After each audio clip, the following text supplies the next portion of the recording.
2020, issued by Governor Newsom on March 17, 2020. This meeting of the Reimagining Public Safety Task Force will be conducted exclusively through teleconference and Zoom video conference. Please be advised that pursuant to the executive order and to ensure the health and safety of the public by limiting contact that could spread the COVID-19 virus, there will be no physical meeting location available. If you're here, you're in use link. If not, you can call in at 669-900-9128 and you can press *9. And if any folks want to use phone, please let them know. Alrighty, roll call, please.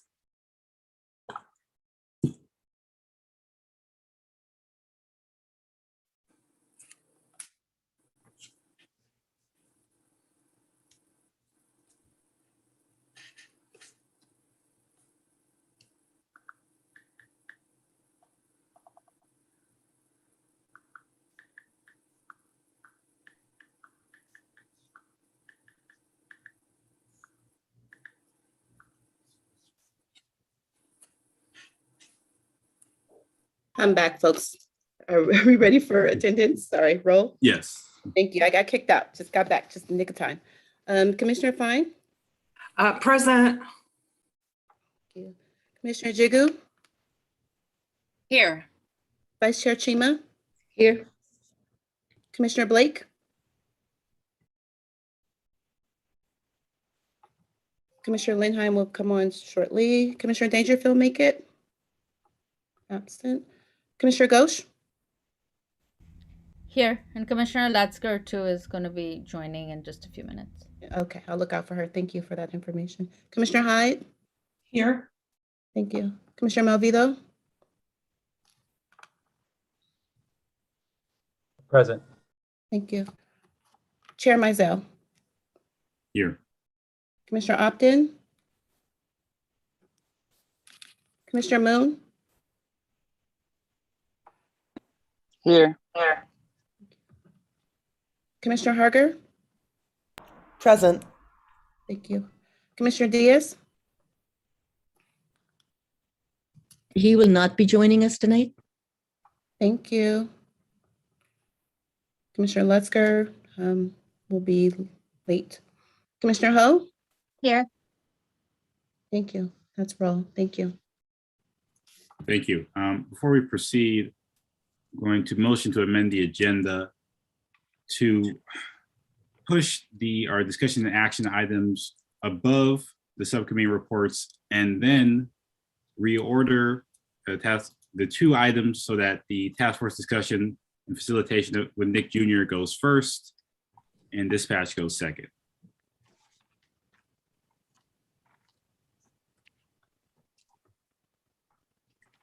I will need the second. I second. Commissioner, Happy to answer any questions. If not, we can call the roll. Commissioner Fine? Yes. Commissioner Jigu? Yes. Vice Chair Chima? Yes. Commissioner Blake? Commissioner Lindheim? Commissioner Dangerfield? Commissioner Ghosh?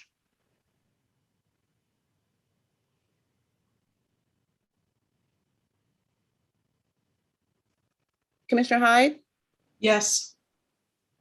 Commissioner Malvido? Yes.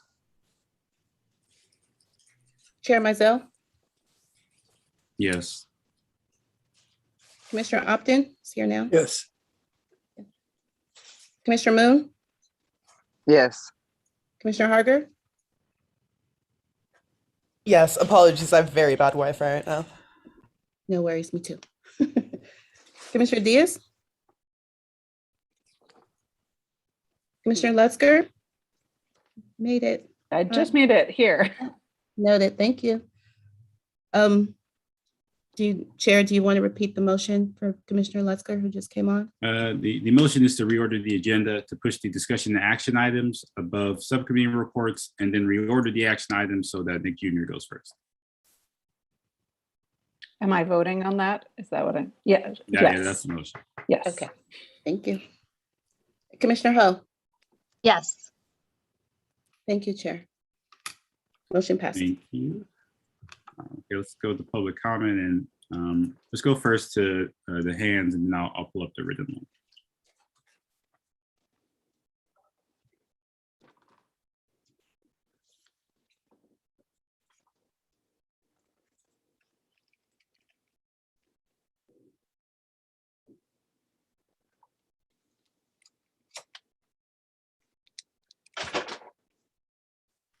Give me 1 second.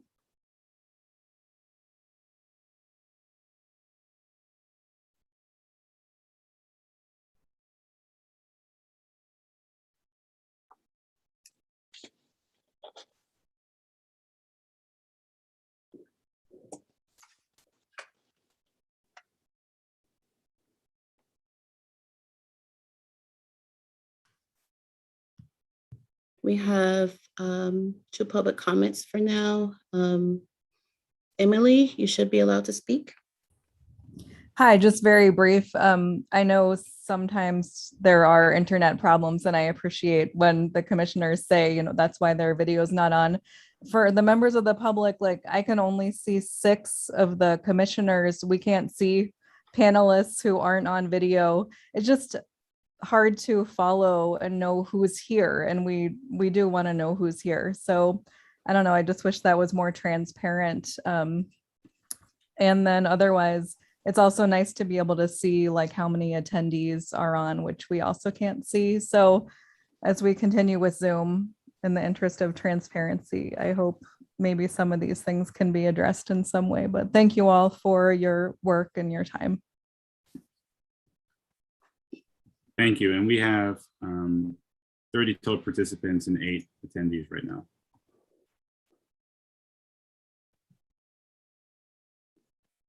Next, we have Kelly Hammergren.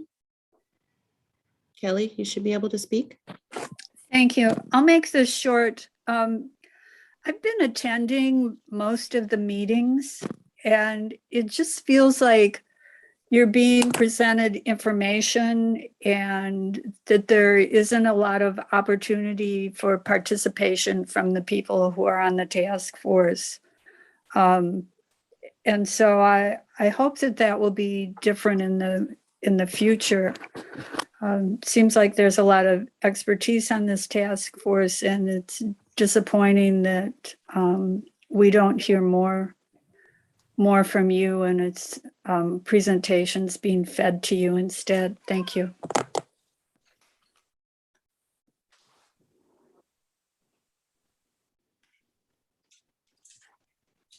Chair, that is it for public comment. Okay, thank you. And I'll go ahead and read this written public comment into the record from Steve Martineau. We must recognize that any injustice committed by the city should have a claim to relevance for this commission, at least to raise it publicly with an eye towards rectifying any wrongdoing, especially if it has to do with policing, such as code enforcement. I wish to refer to the case of Mr. Leonard Powell, a case of fraudulence and corruption committed in the name of its housing code that has lasted over 6 years and has threatened to deprive this Black family of their home. This case will be going to court on December 3rd. Briefly, though, Mr. Powell owned his house free and clear for 40 years. When 33 code violations were found in the home in 2014, it initiated the process that has now saddled Mr. Powell with a debt of $750,000, some 15 times what he originally paid for it. Though he was perfectly willing to fix any code violations in his house, the city actually, well, fraudulently, has made it impossible for him to do so. And then it held his inability to do the work against him. That was used as a reason for putting the house under receivership. The city proposed a receiver to the court, and the receiver then acted both independently with respect to the court and in concert with the city to reconstruct the house as an income property that could be sold out of market for $1.3 million. The receiver petitioned to sell the house at the end of 2019. He was stopped by community involvement, in particular by the people of South Berkeley taking the time to show up at the court hearings that were to dispossess Powell from his house. All this is documented in the court records of the case, which I have studied carefully and written about extensively. Essentially, I speak to you as citizens of the city and as a politically active people insofar as you function within city organs, to look into the malfeasance of the past on the part of the city over 6 years and raise your voice against this travesty. What the city should do is terminate its suit by which it was able to gain receivership over the house and make restitution to Mr. Powell and his family for the money, stress, and emotional upset caused by the city's campaign. My last 3 articles on the case can be found in the Berkeley Planet. Contact me and I can provide you with additional writings, factual references concerning the case.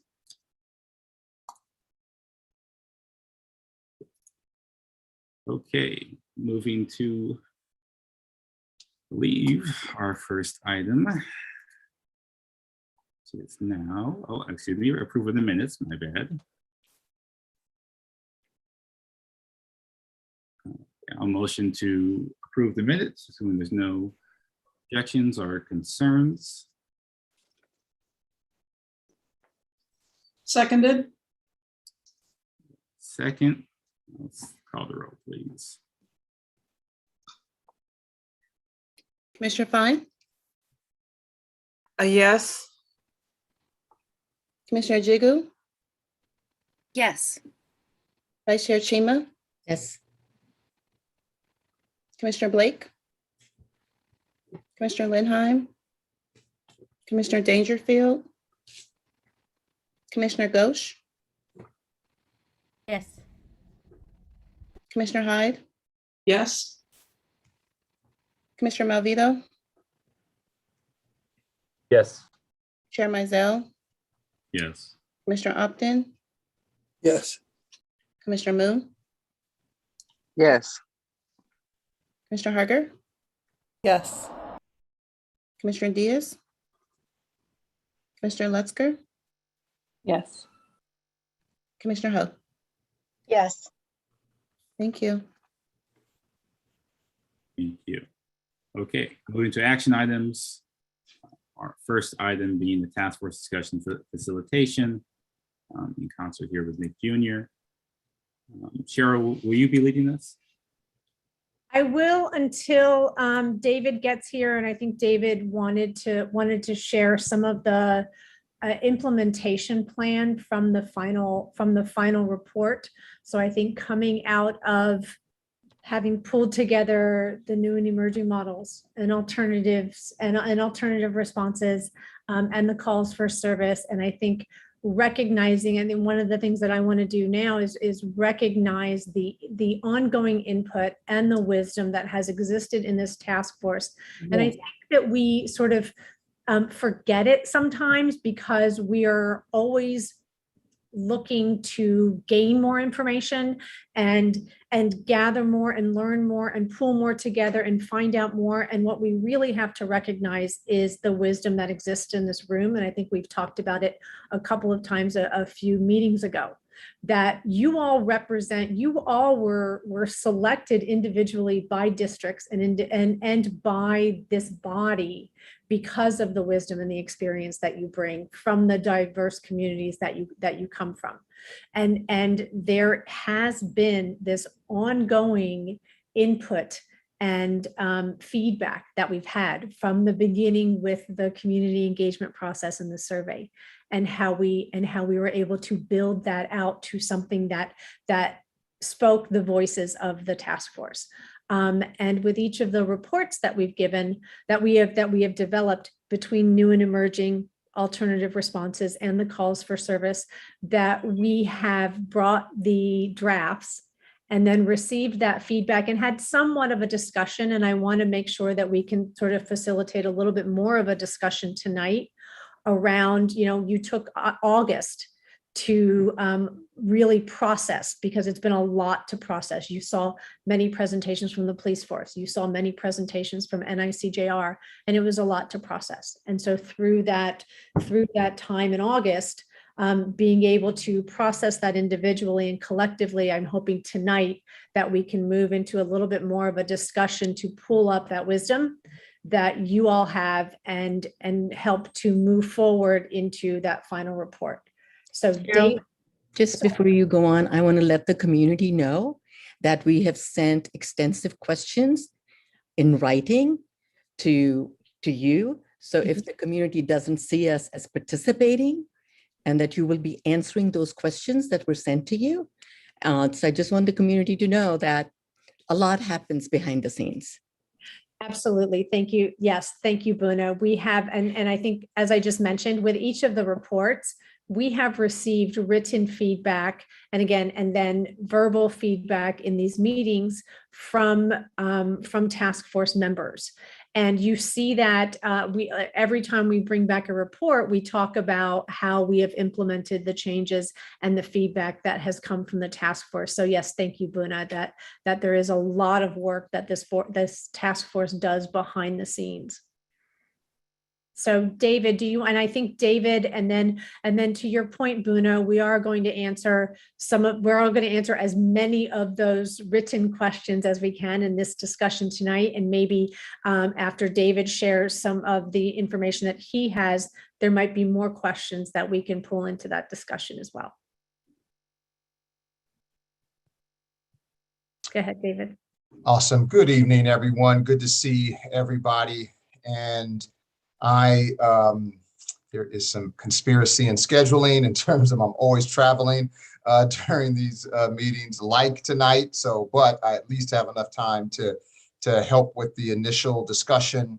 And so, as Cheryl said, we really want to appreciate the task force as well as the city for providing significant feedback, questions. And so we have heard two things in terms of what task force members hope to get out of this time. One was answers to questions that have been submitted, and another is time for discussion amongst task force members about this material. So we hope to be able to achieve both during this time frame.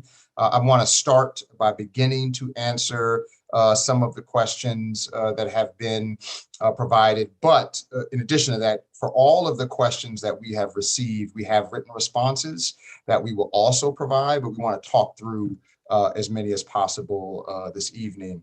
And just to remind everybody, particularly the public, is National Institute for Criminal Justice Reform was brought on by the city as a part of the Reimagining public safety process and asked to deliver 5 primary pieces. One is community engagement, then to develop research and submit a report on new and emerging models of public safety and policing, of which we submitted to the task force, had a few rounds of feedback and edited. Then was an analysis of calls for service in a kind of partnership with the auditor, as well as taking kind of the NICJR lens on calls for service. Similarly presented that, received feedback. And then the alternative responses report, which we presented a few times and had a few rounds of feedback. And we're going to discuss much of that now, but ultimately this final report and implementation plan. And so I'm going to go over some really draft concepts. I want to really emphasize that, really draft concepts, partially that we were going to wait for the final report to provide, but I think a really good substantive discussion here could be extremely helpful even before it gets to the stage of a final report. So we're going to specifically talk about the tiered dispatch and community emergency response network idea, but briefly talk about some other pieces. But that's what we heard that there was some interest and discussion on. And so we're going to talk about some further implementation aspects of it.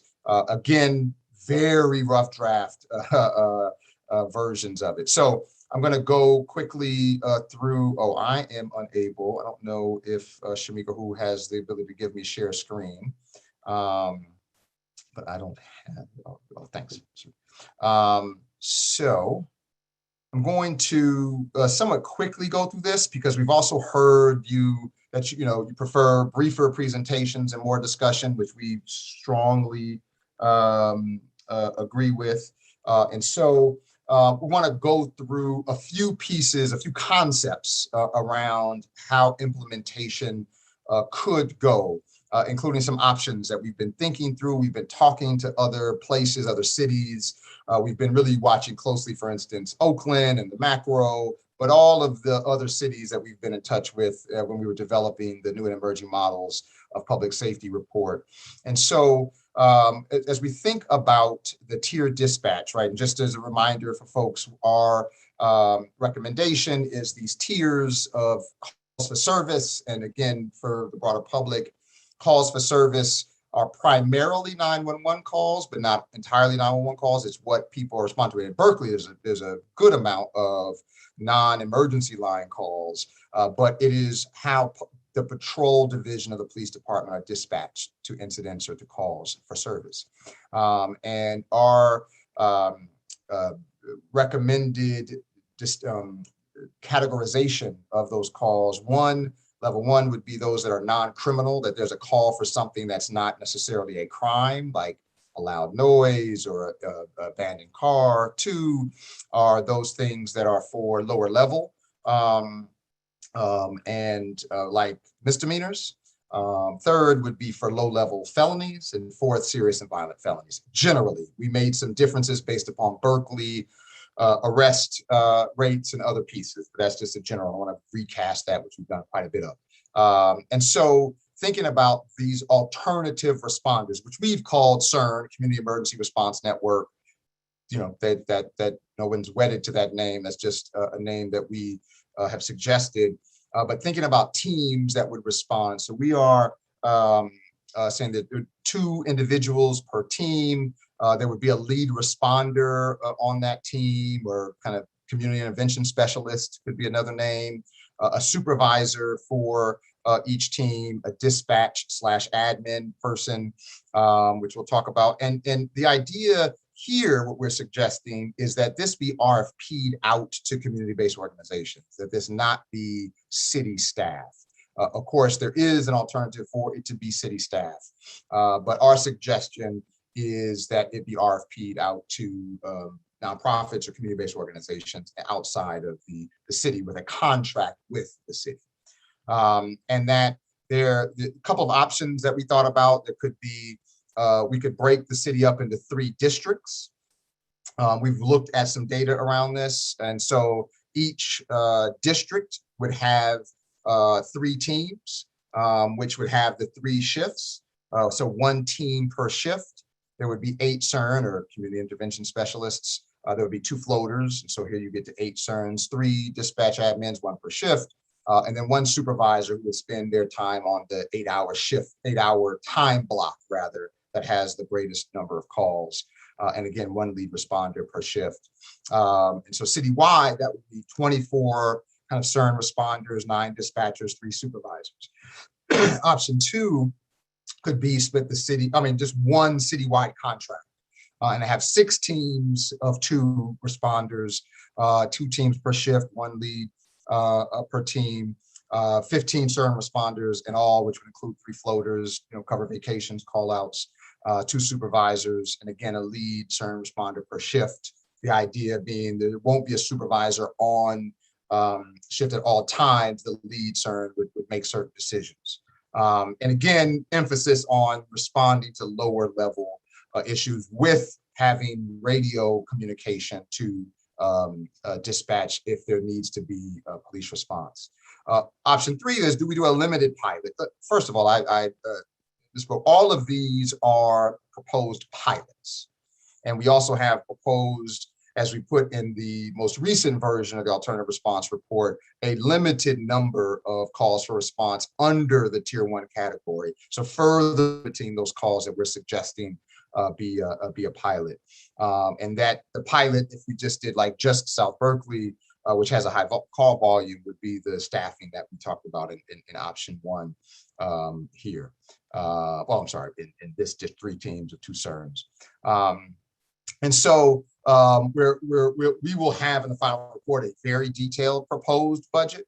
But if you think about salary, looked at salaries of other places, and this, this certainly is something we'd love to get input on because we think folks should be paid much more, particularly in the Bay Area.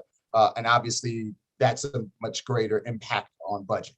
That being said, for the non-clinical staff, this would be on the higher end of current salaries. And supervisor, responder, dispatch, manager, which means manager would be in the organization, have other duties. So they would be, for instance, 0.3. These are really rough numbers. And then all of the operations, but understanding we're talking about vehicles, vehicle maintenance, radios, laptops, and or tablets, cell phones, all of which again goes to the budget, which again we will provide some detailed budget around this and what this means for a full program. A few things that we certainly want to consider is coordination among each CERN, like even if they're in another district, making sure there's communication and coordination. Does there need to be coordination with downtown ambassadors or Telegraph Ave ambassadors? Does there need to be coordination with UC Berkeley community service officers? Does there need, certainly we would suggest coordination with the CSU. In fact, our proposal is that the CSU be a part of this and the city's crisis response team. A few questions we'd love to engage on even this evening. Is the CSU a part of the CERN? Meaning, do we take certain subset of calls and say that's the CSU that's responding to those calls? Is this pilot 24 hours? Do we pick certain hours for the pilot? We'll show you some data around that. Do we go with citywide versus 3 versus just South Berkeley? Somebody asked the question, do they wear body-worn cameras? Do they input into the existing Berkeley Police Department CAD, the computer assisted dispatch? And so that's the computer system that police officers, patrol officers put their information into. And so these are questions that we'd love discussion on around this. And again, we will put forward specific recommendations in the draft final plan, but we'd love input here. And here's a potential timeline. I would add ambitious timeline to put out an RFP in January, to have proposals due 2 months later, provisional selections made in a few weeks, contracts awarded April 1st, get into some intensive training for at least 1 month, probably need to be more than that. Teams begin May 1st. This is an ambitious timeline. I would say less the dates and more the steps are what to be observed here. And so last piece is just some additional information. So there are Cahoots and STAR input information. Cahoots is in Eugene, Oregon, STAR is in Denver. They input information into the existing CAD system. There's a lot of benefits there in terms of information and data tracking. That was one of the questions. Some people say we might want a system outside of the police department system, so that that might be a benefit. But then you're talking about creating a new information system. Then there's a question of 24-hour. Cahoots is 24-hour. Others operate in different time frames. And so here's just a little bit more information in terms of which is also in the report that's available. Here is the subset of calls. We did take 2 out. It's like a city manager call or something like that. This is the subset of calls we're suggesting be in the pilot. So this is not all tier 1. This is significantly less than all tier 1 calls. This is a subset of those calls. This data is the current time from create to arrival average. So meaning when the 911 call came in or the non-emergency line call came in to the time an officer arrived on scene, the average time. This is the total number of those calls by year, and where there's a dash, that means the data was not available. And this is, again, just another way of seeing that in a bar graph, the total number of these calls. So there's quite, even of the subset, this is a lot of call volume. And so a lot of work. David, would you mind going backwards so we could just give people a chance to like screenshot these images? Thank you. Thank you. I am going very fast. and we're obviously we must provide this for folks. We will post this for everyone as well, for the public and for task force. And to let you know, we finished this about 5 minutes ago.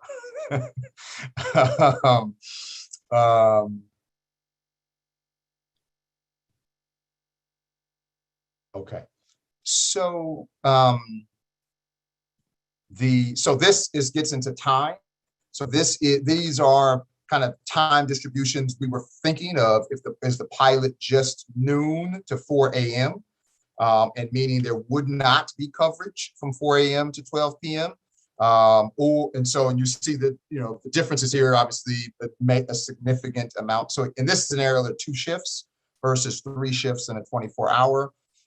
This is the breakdown when we look at these calls for service in the existing police department shifts, right? So they have 3 shifts, these are their shifts, and this is the breakdown of those calls by those shifts. There's other ways we can cut this. So for instance, something I was like, okay, what if we go to 11 a.m. to 3 a.m.?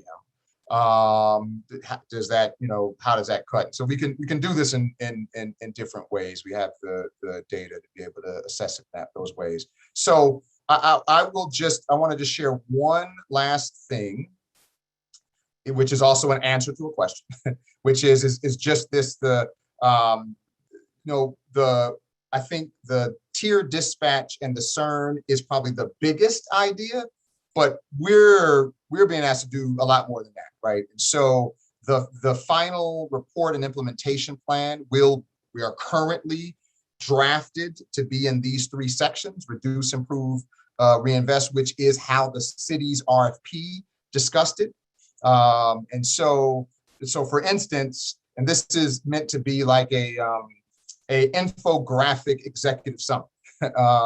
So that on the reduce, we're talking about implementing the tier dispatch model, which would mean officers no longer respond to tier 1 calls and may not respond to several tier 2 calls. There would be a reduction of the workload of the police department, which we'll talk about where that goes on improve.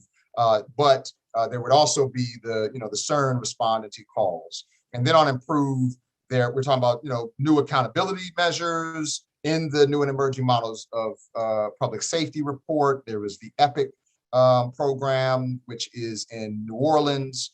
Then there's the ABLE program that is developed out of Georgetown University. Both of these peer-to-peer intervention strategies, training police officers to intervene when they see another officer doing something wrong or having some challenges or needing some support. There's the new police accountability board that's already in progress. Then we're going to suggest a pretty significant increase in variety of trainings in positively engaging the community, verbal de-escalation, several other pieces. The other big idea we have not even discussed yet, that I hope we do in a future meeting, is the idea of a new progressive academy. We heard feedback from both folks in Berkeley, but as we conducted interviews, concerns that one of the academies that Berkeley relies on is the Alameda County Sheriff's Department, and that not jiving with Berkeley's principles. And so can we start our own? Now, we're too small to probably have our own academy, but can we partner with Albany and others, maybe Oakland, and if we think that there's progressive departments that we want to create a progressive police academy? And then also a lot of greater transparency. And then the reinvestment around housing, economic development, education, employment, as well as into the alternative responses. And so that's a lot of information in a short period of time. Like often, I'm mostly the presenter of it. The folks who've done a lot of the heavy lifting, Amir on our team, who you all know, Nahali on our team. We have other team members with us tonight, Natasha, new team member, Cynthia. So I want to turn it over to Cheryl to facilitate the discussion. As I understand it, but please correct me if I'm wrong, there's kind of 3 things I think we are looking for in the discussion. Us to answer some of the questions that have been submitted. Some of this answers it, but there's a lot more. Second is if this has presented new questions, I'm sure it has. And then third, just discussion amongst task force members about opinions, thoughts, ideas. And so I tried to get through that so I can be on for as much as the question and answer as possible in discussion, but I'm going to turn it over to Cheryl for that. Thank you. Thanks, David. Thank you. Yeah, let me turn it to the vice chair for 1 second. Buna. So the very first thing that I'm seeing that is of great concern, and the city of Berkeley has been doing this for half a century, is that community-based organization salaries are not even anywhere close to equitable to what city staff salaries are. So, and you know, especially as so many of the community-based organizations are staffed by people that need a lot of training, need a lot of support, that the salaries need to be looked at by the city of Berkeley to see where the inequities are. We have contracts in the city with the city of Berkeley now, community-based organizations, and community-based organizations, some of them are not even paying health benefits.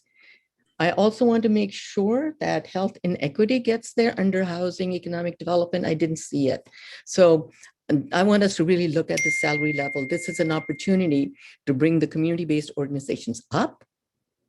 Reinvest in the community, to me, means create the capacity at the community-based level through community-based organizations with adequate resources, and not 1 year you'll get this, next year you didn't do a good job and we're going to cancel. You're only going to be funded under this contract for a year and another that federal money for 2.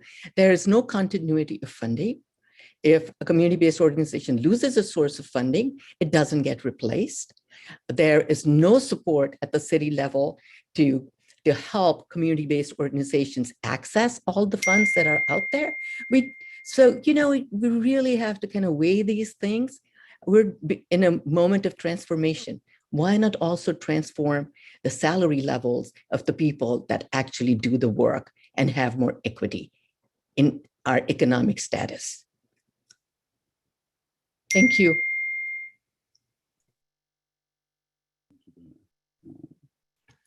And I think, thank you, Buna. I think those are some of the fundamental shifts that we talk about in reimagining public safety, right? Is that when we talk about a shift to community-centered public safety, that is a very valid and critical foundational point, because we have a history, and Berkeley is not alone in this. We have a history of funding what we know are what the known systems, right? And we've talked a lot in these task force meetings about our reliance on 911. It is our collective reliance, because we have become equally as dependent on it as it has become its own power source, right?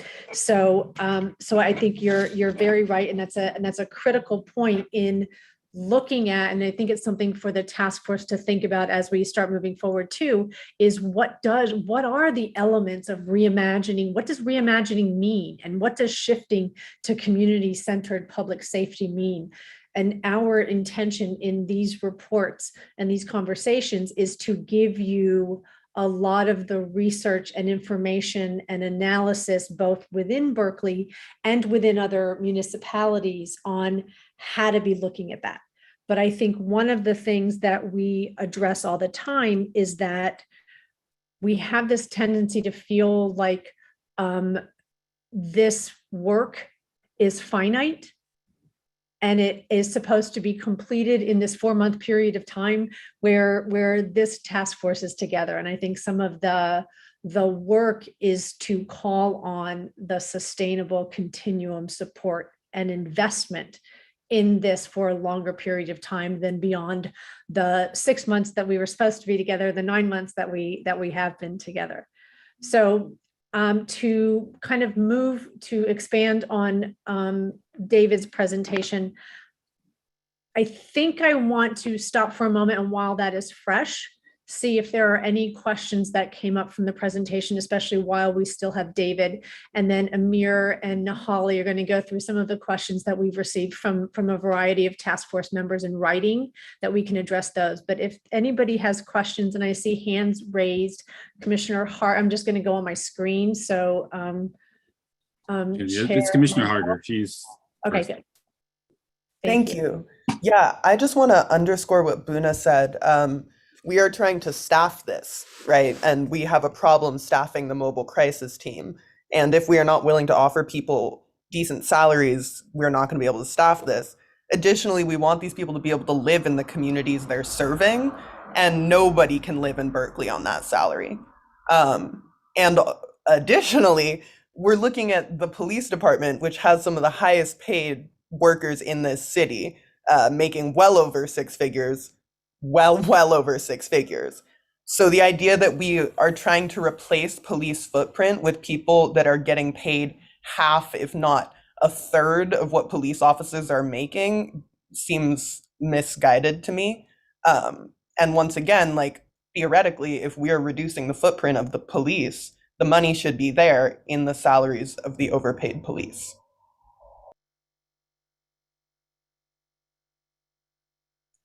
Thank you. Yeah, looks like Commissioner Opton. I have 2 or 3 different questions and comments. The first is that this is a complex program with many moving parts. And it cannot possibly be adequately discussed or even understood in the space of a PowerPoint presentation, and then questions and discussions with a panel that's us, the members of 15 or 18 people. So, question: will the PowerPoint presentation and the other written materials, which I must assume exist, that are in back of and back up the PowerPoint presentation, will those be made available to us so that we can study them and comment among ourselves and comment to Mr. Mohammed and his colleagues? That's question 1. Yes. Okay. Question 2 was in this $65,000 per year proposed salary for the responders. Do you have that in mind as the base salary or the fully funded salary, including fringe benefits? Yeah, no, thankfully, I think this is being recorded. So let me repeat what I said. This was a placeholder number. And as I said when I presented it, this is too low and a significant issue. But there is an issue in terms of budgeting and realistically getting this off of the ground. And when you look at comparative, this is higher on the scale. So that number was not a fully loaded number. That was just pure base salary. But I really want to, what Buna said I thought was perfect, that this is what we have done to community-based organizations over and over again. Even, I'll just say just one thing, I'm sorry, I don't want to, but like in Oakland, there's this position that is funded, that there's community service providers who have the position, and the exact same position with the exact same duties is also a government position, and they pay the government position $25,000 more a year.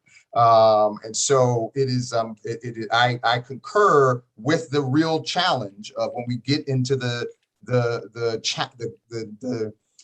reality of this, and we're gonna need to fund it, and we'll probably need to fund it prior to any reductions in budget elsewhere, police or otherwise. Then we're going to need the advocacy of the community to push the city to pay these folks what they're worth.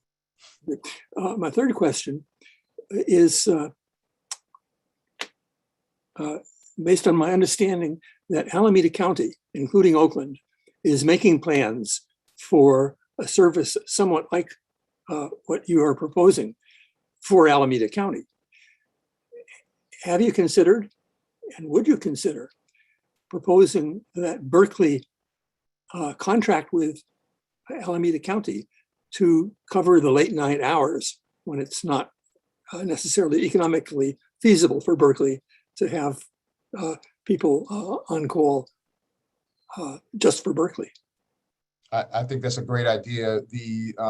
We had discussed the Oakland portion of this, that it could potentially even go. At one point, it appeared that the Oakland contract, without getting into all of the messiness around it, it appeared like the Oakland contract was going to go to an organization that also works in Berkeley. And so we were saying, oh, that could work out, right? But that didn't happen. And so I think that's a great idea. Okay, I'll pass the microphone on to some of our other commissioners. Commissioner Ho. Thank you, Chair. Commissioner Harger made many of the points that I was going to make.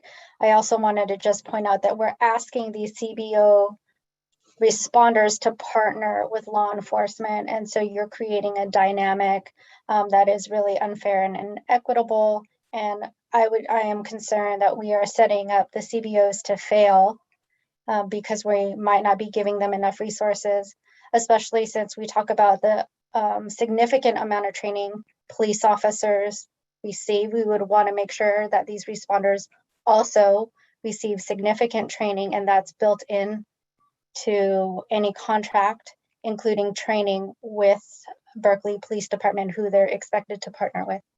Thank you. Yeah, but I'm gonna jump in just real briefly here. I mean, there's parts that I appreciate in terms of the numbers and staffing wise. You know, I guess I find the conversation about funding frustrating. Yes, that is a political reality that we are all aware of, that we will get to, but I'd rather see fully fleshed out proposals with proper salaries, with 24 hours a day, then say we're going to hedge now because we might not get the money. We're here to reimagine public safety, not rebuild the police department nicer, not make a police academy. And I'll talk about my reasons why later. It's not enough to me. I mean, I know what we all know what the enabling legislation said. There was a goal of a 50% cut of the police department. That's not my writing, folks. That's not any progressive, liberal, or any abolitionist you want to find out. The city wrote that in there. That was the goal. So I hope we can see programs that are reaching towards that goal, because ultimately in this country, policing is a $150 billion institution that has gone on for 150 years. They're not questioned. They're very rarely questioned about how they spend that money. They're never asked, oh, the crime rate went up, so police are failing. No, it's the crime rate went up, we need more police. Crime rate goes down, they say the police did it. Good job. And when other community organizers go out, when CBOs go out, and they get a 3-month pilot, underfunded pilot, and for 8 hours a day, and then the research report will come out from some person saying, oh, the pilot failed, so clearly we need the police. Because it was never funded properly to begin with. So I have to be really clear about that. And I hope going forward in the draft report, that is taken into consideration, because we're here to reimagine public safety. What happens at the council level is up to the council, of course. But here, we're reimagining public safety. So I'll move on. I believe it's Commissioner Lusker. Hi, everyone. Thank you to my fellow commissioners for everything that they have said so far. I just wholeheartedly agree with everything that's been said so far. I have a couple comments, and just coming off of what Commissioner Opton said, I recognize that it's great that the materials will be available after the fact. I will just say that, as Commissioner Opton said, this is very a lot of information. There were lots of numbers and scenarios and everything to discuss. And I am someone who works in a fast-moving pace, fast-paced world, and that it's difficult to get things in. But I would really request that we try to switch things up and provide commissioners with these materials a couple days in advance, because it really is a bit of a waste of everyone's time to come on and present this and then have discussion that's based on everybody having seen slides for like 30 seconds. It's very difficult to remember. Some people learn in a way, I have a very difficult time like auditorily processing things. It would just be extremely helpful if we can move into a situation where we get the materials ahead of time. And I'm not talking 2 weeks, but where there can be a time for review so that we can process and compare to other, things that we've seen and think about it in a really thorough way. When you get on a call with 17 people and see things for the first time, it's just incredibly difficult. And I would really request that that happen, if at all possible in the future. I know it's hard. I know it's hard to get things. The second thing is, and part of this is because I can't process it so fast, I didn't see on the slide, the final slide about kind of what we reinvest in. I think when we're talking about staffing and employment, we really need to focus on this opportunity to actually provide employment to people who are both already impacted and who may be impacted by all of these systems, and that they're especially around youth employment. And this is something that's incredibly important. And I think that it would be critical to provide some sort of, pathway program, internship, mentorship in these programs, which both, brings people in from communities who are affected by these issues, but also provides a path to employment and growth and opportunity. And I'd really like to see that worked in. And then lastly, on the reduce, I don't know if the intent on that reduce section was that was complete and that's what we're talking about reducing. But one thing that just hasn't been discussed at all by Nick Jr., and we've talked a little bit about it in our subcommittee, is that, I think that there are kind of 3 categories of things here, right? There are things calls that come into police that we have to figure out who they're going to go to, or calls that come into dispatch, I should say. We have to figure out where they're going to go to. And that's a lot of what this discussion is, right? Then there are also these questions around, are there laws that are just in place, that are state laws that we can't do anything about, that we just simply need to decide as a city we don't want to enforce, that we are decriminalizing certain things, and that we are just going to say as a city, as we did with cannabis a number of years ago, that we're just not going to do this. That's another category that seems to not be in the reduce bucket. And then finally, the third category is many of the laws that we are enforcing right now are not state laws. We do not have to enforce them, and we do not have to have them because they are part of the Berkeley Municipal Code. And I have seen zero attention and zero analysis to reducing the number of things that we consider a crime in this city, and that thus need dispatch or police enforcement or whatever, by a review of the Berkeley Municipal Code to look at, what are things that we just don't think we should be criminalizing. And so not only should we not criminalize them, we should just get rid of the laws against them. So these are some of the subtleties that I'd really like to see kind of Nick Jr. think about in terms of implementation, not just dispatch, not just CERN, but this overall reimagining and overall reduction in policing in our cities. I'll leave it there. Thank you. And before I have to go, let me just jump in and say thank you, certainly for the input. On the agenda, we learned of this agenda item on Monday. So that's why we finished this presentation. So it's not just to Nick Jr. It's also, as a kind of organizational thing for both the commission and city staff and Nick Jr., everyone, it would be really helpful to see things in advance.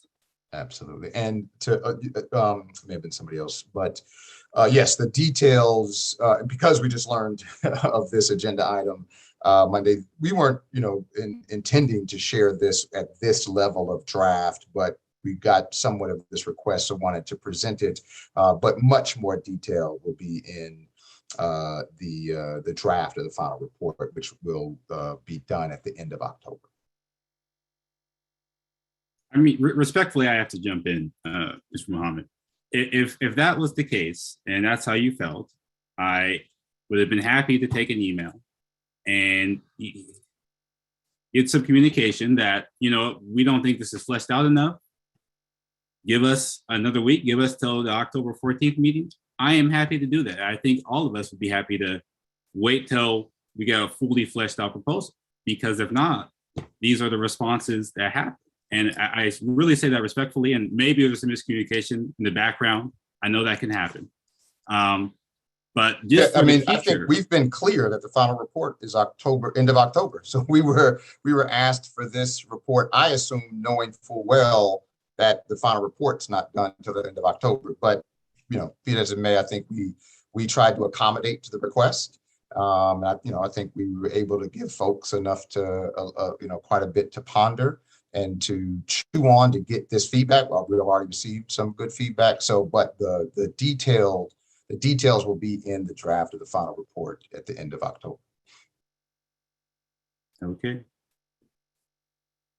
Commissioner Hyde. Thank you, Chair Mizell, and thanks everyone. I also strongly echo what many of the commissioners have already said, and in fact, Commissioner Lutzker was reading my mind on a lot of things. So I'm finding that the questions that I can ask feel very granular. If we'd had a chance to pre-read this, I could synthesize this information with Nick Jr.'s reports, with what we've seen from RDA. You know, it's because we know we're talking about multiple departments and multiple systems here to try and reimagine public safety. So it's unfortunate. It feels exhausting to go through this now and then know that we're also going to go through this again in October, at the end of October. So at any rate, one question I had was, how is what you've presented fitting together with what is in the works and underway and nowhere near finalized, but definitely underway in the SCU committee? In other words, how is any mental health response, mental health and substance abuse, fitting in with what you've suggested today, you know, with the various options 1, 2, and 3, and also the short list, the reduced list of, I guess it would be CERN category 1 responses. So not the complete, but the reduced in the pilot program. I didn't see anything about wellness checks or any type of a mental health response. So is the assumption in this report that what you're presenting is entirely separate from what SCU is going to come up with and implement, whether that's an MCT plus, or some brand new configuration? How does what you are talking about integrate with any and all mental health efforts on the City of Berkeley's part? Yeah, no, I think this is a critical question that we've got to continue to work on. I think in the first 2 task force meetings, and everyone that I've been a part of, I've talked about the frustration in terms of the silo initiatives. That being said, what we are suggesting is that SCU, this also answers a question that was sent in via email about how will dispatch determine when to dispatch CERN versus others, and it really is by call type, right? So what currently happens is a call comes in either through 911 or the non-emergency line, and based upon the information the dispatcher is receiving, they determine the type of call that is, right? That's how we're getting the data from the CAD. And so that same determination would be made. Now, the dispatcher, a lot of training around this work, but that same determination on this is the type of call. And then they would have a very strict, like for these call types, you dispatch the CERN. What we're suggesting is there's 2 options as I see them, Commissioner Hyde. One is that they They would have their list in terms of this call type, dispatch the SCU, this call type is CERN, these call types patrol officers. That's one potential. What we're suggesting is that the SCU live in the CERN. And so what the CERN would have would be all encompassing, right? So specific call type that are determined by the SCU work to say, these are the call types we want to respond to. Those you would dispatch the SCU. So there would be full integration is what we are suggesting between the CERN and the SCU, meaning the SCU would be a part of the CERN is our recommendation. But more work needs to happen to integrate the planning, let alone the implementation. And that is my curtain call. So I'm gonna, but the team is prepared to answer the rest of these. Okay, great. So just to follow up on that, it sounds like in the end of October report, and that's your target date, that we would hear a lot more about how unsiloing this and how it would fit together. Absolutely. You know, so not just looking at what you're able to recommend and what's part of your contracts, the 270 or the 300. So, you know, aside from what you have control over, you know, looking at this functionally as the call comes in, as you were just talking about, then we need to make decisions about where that call goes. And so your October report would address that. And certainly SCU and wellness checks and all mental health and substance abuse would be part of what we would hear about then. That's correct. Okay, great. And thank you for your time. And I'll address my last question to others. You had a final slide about all of the things that it sounds like Nick Jr. is working on. And so CERN is just one part of it. And then there was the reduce and the reinvest, I think. And one of those listed out root causes. Are those things that Nick Jr., that are actually part of Nick Jr.'s contract and are deliverables for you guys? Or are you additionally listing on that slide things that other departments and other parts of Berkeley are working on and are not actually part, they hopefully will come to fruition, but they're not part of your deliverables? Or are you, that all that stuff is actually in this contract that we're working with you on now? I'm not sure that I'm totally understanding your question, but it is part of, in the final report, we wanted to have, and to your point, is part of the contract to have an implementation plan that addresses the broader issues of reimagining public safety in Berkeley. So the idea that, and tell me if I'm answering your question or not, but the idea that issues around reinvestment are part of that contract or final report. They are part of what we consider that we are recommending be part of the process of reimagining public safety in Berkeley. So I'm not sure. But they're not actually things that you have as a deliverable. Well, you're simply looking out into the city and trying to integrate. For instance, you listed the Police Accountability Board, right. but you're not responsible for that. And I don't think you guys sit on that. Is that right? That's correct. But part of the deliverables is looking at what the concurrent to, like when you were asking earlier about SCU or about BERCDOT or about the police accountability, right? So part of the deliverables in this is looking at what the concurrent projects and efforts that are going on in Berkeley and how, to the best of our ability with the information that we have, can integrate those, right? So part of what has happened is that the SCU process and the RDA process, had we finished the timeline as it was originally planned, the SCU process and the RDA report would never have even been out yet, right? But with the extensions that we have added to the contract and to our work, we have more information from the SCU. So I think what you were asking earlier about how we will implement the SCU work and the RDA work into our recommendations, we have always been willing to do it to the best of our ability with the information that we have, given the fact that there are these concurrent efforts going on.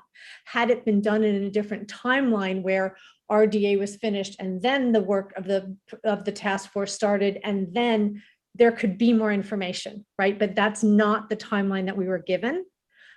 So I'm hoping that I addressed that somewhat. Yeah. Okay. Thank you. I appreciate that, and that's really helpful. And on to the next commissioner. Buna, do you have something quick to say? Yeah. I'd like to make a couple of recommendations. One is that we let Amir and Cheryl, who got our questions in writing, answer those questions before we start to ask more questions. That's one. The second one is a recommendation. I might make a motion of this, that we request that the city of Berkeley, from the city of Berkeley, mostly Health Human Services Division, send the budgets of each CBO to Nick Jr. They have the police's budget and what salaries the police pay, but they do not have what the other side looks like. And somebody needs to do that analysis so we can come up with recommendations of equity. I'm also very concerned to hear David Mohammed say, and also Cheryl, oh, we're going to have that report in middle of October and end of October. We haven't even heard from our community-based organizations. We haven't even scheduled them. So if you haven't heard their input, how can you do a report about, I don't know if this is the correct English word, I know it in Punjabi, shunting the responsibilities onto entities that you have not analyzed. So I would say, please, as we allowed you to do your early work, we want now the task force to be allowed to do our work. One, to have a facilitated discussion about the enabling legislation, so we can all see the enabling legislation and respond to it. And that happened very quickly, that we schedule our youth organizations very quickly.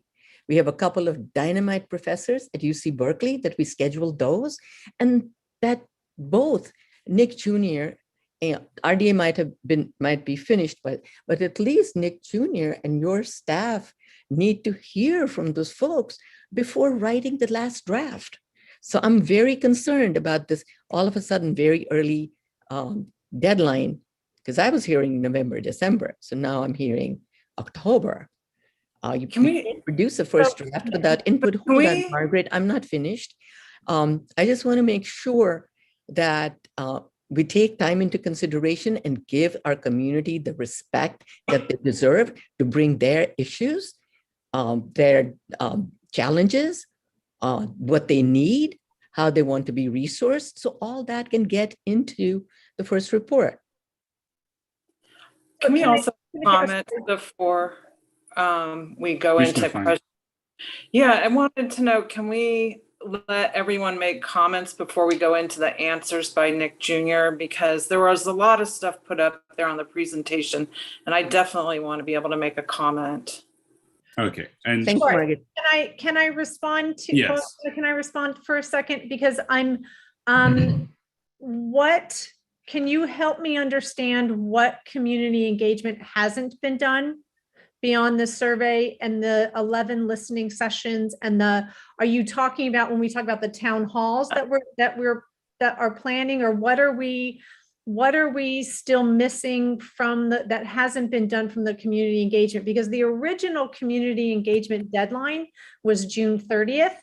And then it was extended to July 16th, and then it was extended to August 3rd. So we've done a month and 5 weeks of an extension of community engagement. So can you help me understand what community engagement that you feel is missing that still needs to be done And because then we can talk about how to accomplish that. Are you asking me? Yeah. Okay, so when you look at your report, there are on and community engagements report from the subcommittee on community engagement can clearly see which constituencies were not reached. For example, women. Did anybody talk to, did we have a listening session for just women, or a listening session for transitional age youth? Or did we have a listening? There's a lot of community input that has not been, that people are dying to give us. All the youth organizations, you might have set up a listening session with youth, but not with providers, I don't believe. So there were small numbers that showed up at most of the listening sessions. And reading the reports, it's really clear that what in this first round we have done is a very, not a very deep look at all of this. I think we need to go much deeper so that our report, which is not going to be just your report, it's also going to be the task force report. I hope we're going to co-own it, that there are critical issues that we as task force members feel very strongly about, and we haven't heard from those entities or those communities. So I don't believe that community engagement process is over. I think some of that needs to kick back to the community engagement subcommittee so they can respond to what work still needs to be done in terms of community engagement. So we get the highest participation and the best knowledge from our community. Thank you, and that's very helpful. And I think that yes, we have attempted to engage with transition age youth, and I think to your point that there have been several listening sessions that have been attempted and haven't manifested in the way that all of us wanted. Right. And those are and I think when we started in one of our first meetings, we talked about relying on, and the city sent out the survey to all of I think there were over 50 community-based organizations, or the list that Shamika had shared that was sent out for the survey. And there were several task force members that did a great deal of work in trying to, and it was the community engagement subcommittee, and then the gender equity subcommittee that was instrumental in working with providers in the LGBTQ community, with providers in the domestic violence community that I believe deals mostly with female survivors of domestic violence.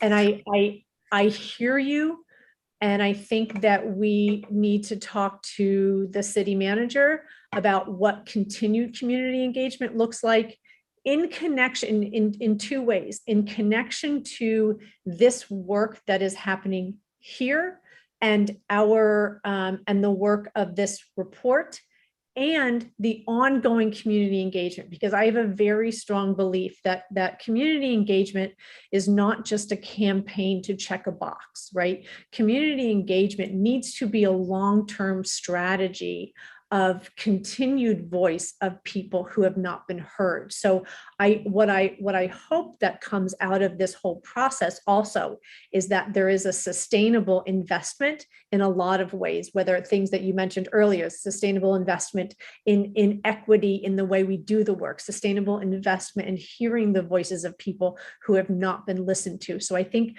there's a bit of and I know you get frustrated when I say this, but I'm sorry, there's a bit of a yes and. I think there are some things that we can address here. I think I really have to say that this task force has done an incredible job of outreach. I know it doesn't feel like enough, and I know that it hardly ever feels like enough, but there is a great deal of wisdom that has come from. There's been a great deal of effort that all of you have put into the outreach that has happened. And yes, I agree with you that it should continue. I don't have the answer to what capacity it can continue before this report. But I also will say that I think there's some confusion over the November-December date. Is that November-December is when it's expected to go to the city council. October was always the date, actually June was the date that it was supposed to go to the task force, but October is the date for the draft. And then together we will get feedback, and then it's supposed to go to the city council in November, December, and Latanya or Shamika can correct me if I'm wrong. Cheryl, I have to correct you. Okay. Sorry, in a very gentle way. The draft report cannot go to the city mayor and city council or the community until the task force has had the opportunity to give its feedback. Right. Otherwise, so in October, you're saying it would come to the task force. Correct. And then we do more work. Correct. October, November, December. And then, so let me say this. Why not allow us to do community engagement in a way of having the community come to us in this format to the entire commission? Exactly. Yeah, thank you. Yes, and I think maybe we're much faster. People will show up because we will be calling them and saying, hey, this is also about your organization's future. This is about getting the resources to you so that you can be a solid piece of this community and create the level of wellness and peace that we all deserve. And that it'll be a very different kind of meeting than the community engagements that have happened so far. Well, if I'd gotten an invitation as a community-based provider and it didn't say what was in it for me, and I'm working 24/7 already, I'm not going to pay any attention to it. Why would I? Not getting paid enough to pay attention to that. Show me the money. And I think that we are getting into that conversation that we touched on a little bit on Monday, and we were going to think about sending it back to the community engagement, but maybe this is where we want to talk about those town halls, right? And what you're suggesting may be in lieu of or in addition to, right, is what does and maybe we can talk to the community engagement subcommittee about what does that look like? What does if we have the date of October 29th is the date that we're going to present the final report to this task force. If we had a meeting on that day, then does the task force want to invite community CBOs, right, and representatives, and who is it that you want to do the outreach to invite them to this particular meeting for that purpose? We already have a list that we've been putting together. So we will make sure that at the Monday meeting, that staff and you, I hope, and the leadership of the task force will be there and take care of some of those things in a quick, efficient way. Yeah, I think that's a great point, that if we had those providers here for the presentation of the final report, you're right. It's an easy, quick way to get the feedback. And that's not what I'm saying. I'm saying we need providers to come to these meetings, key critical providers who are part of the future of this transformation. Yeah. Come and tell us what they need, how they're resourced, how many millions of dollars they're going to need to step up. Very different discussions. One is community engagement and listening to their needs. The other is saying, what do you do? How do you do it? Where do you excel? And where do you fall down? No administrative support for community-based organizations. And if you don't send a report in, then the city's like, oh, didn't meet the outcome, shouldn't we fund it again? All kinds of stuff gets triggered. And at least I would like to hear from community-based organizations as to what their culture of providing services looks like right now. Who's resourcing them? Who's putting money into them? And how much of that is this? And the city puts in large amounts of dollars into our CBOs. So we need to look at that also. So, what are those dollars buying us? And do we need a transformation in the community-based organization world in Berkeley? Not just police, public safety. Yeah, of course, they're a huge part of public safety, but a transformation needs to happen at that ground level also, or we will not succeed. And reinvestment and more investment. Thank you. Thank you. Commissioner Fine. Yeah. I am really, really concerned at this point. I'm concerned about the level of the commitment by Nick Jr. It concerns me that an executive director cannot be sitting here listening for a full task force meeting. I don't even know if that's ever happened. And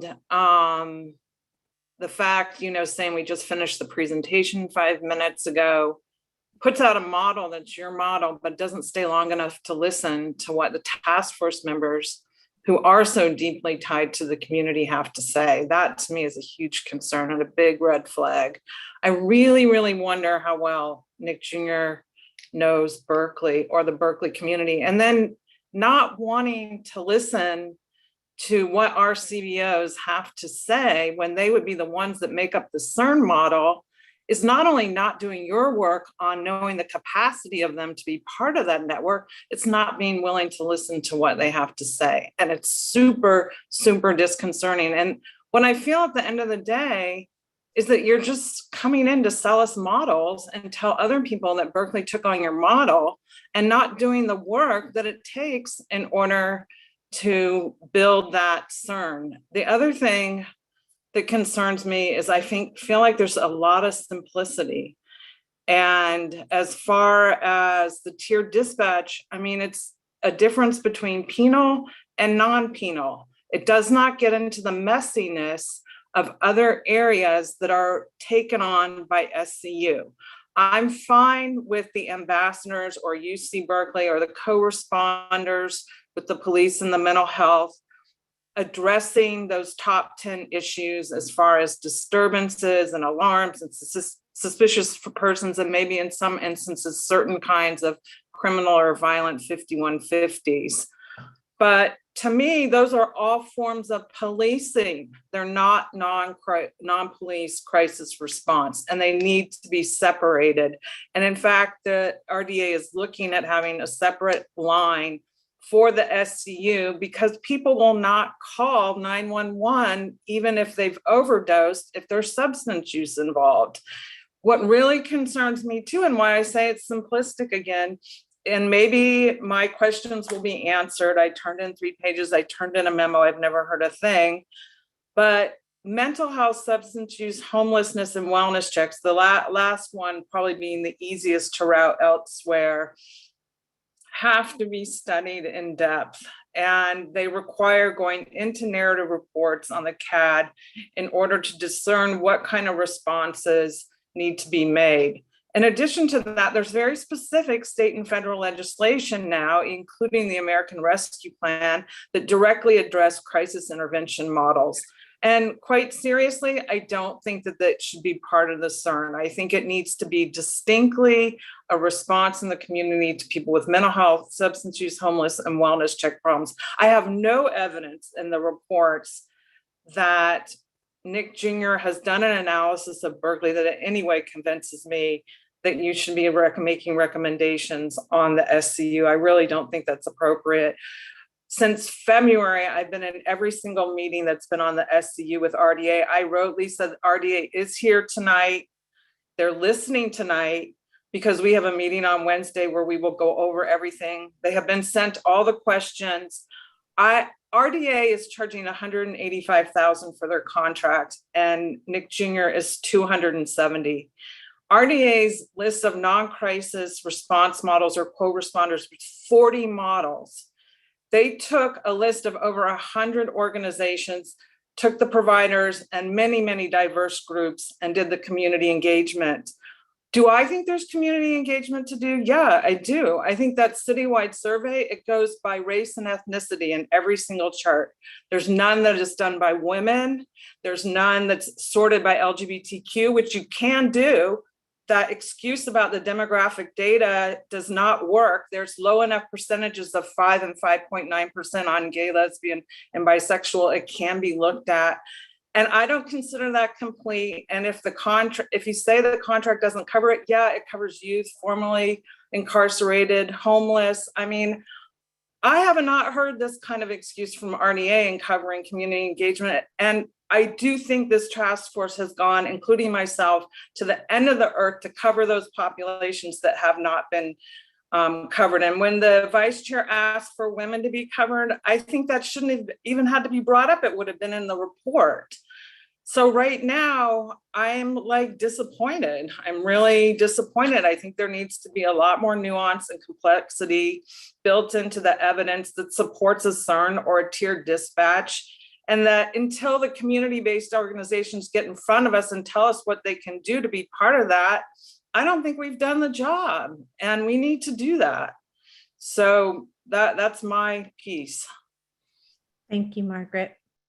I think that, and I think to some of the written responses, I think I mentioned it earlier, is that when we receive responses after an initial presentation of a report, and we receive, whether it's at the presentation itself or afterward, with the incredible work that you have done and other commissioners have done in sending written responses, when we come back for that next draft presentation, we're not always, I guess in trying to consolidate it, is that we try to give you the updates of, here are the things that we changed in trying to be sort of efficient in it.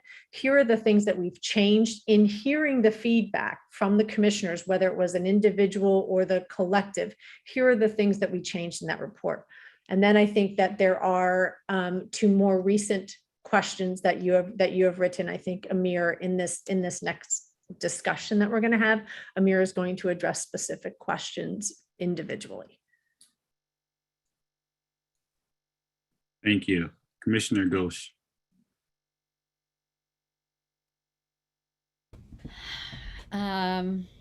Okay, so I think I second a lot of the comments from prior commissioners on process.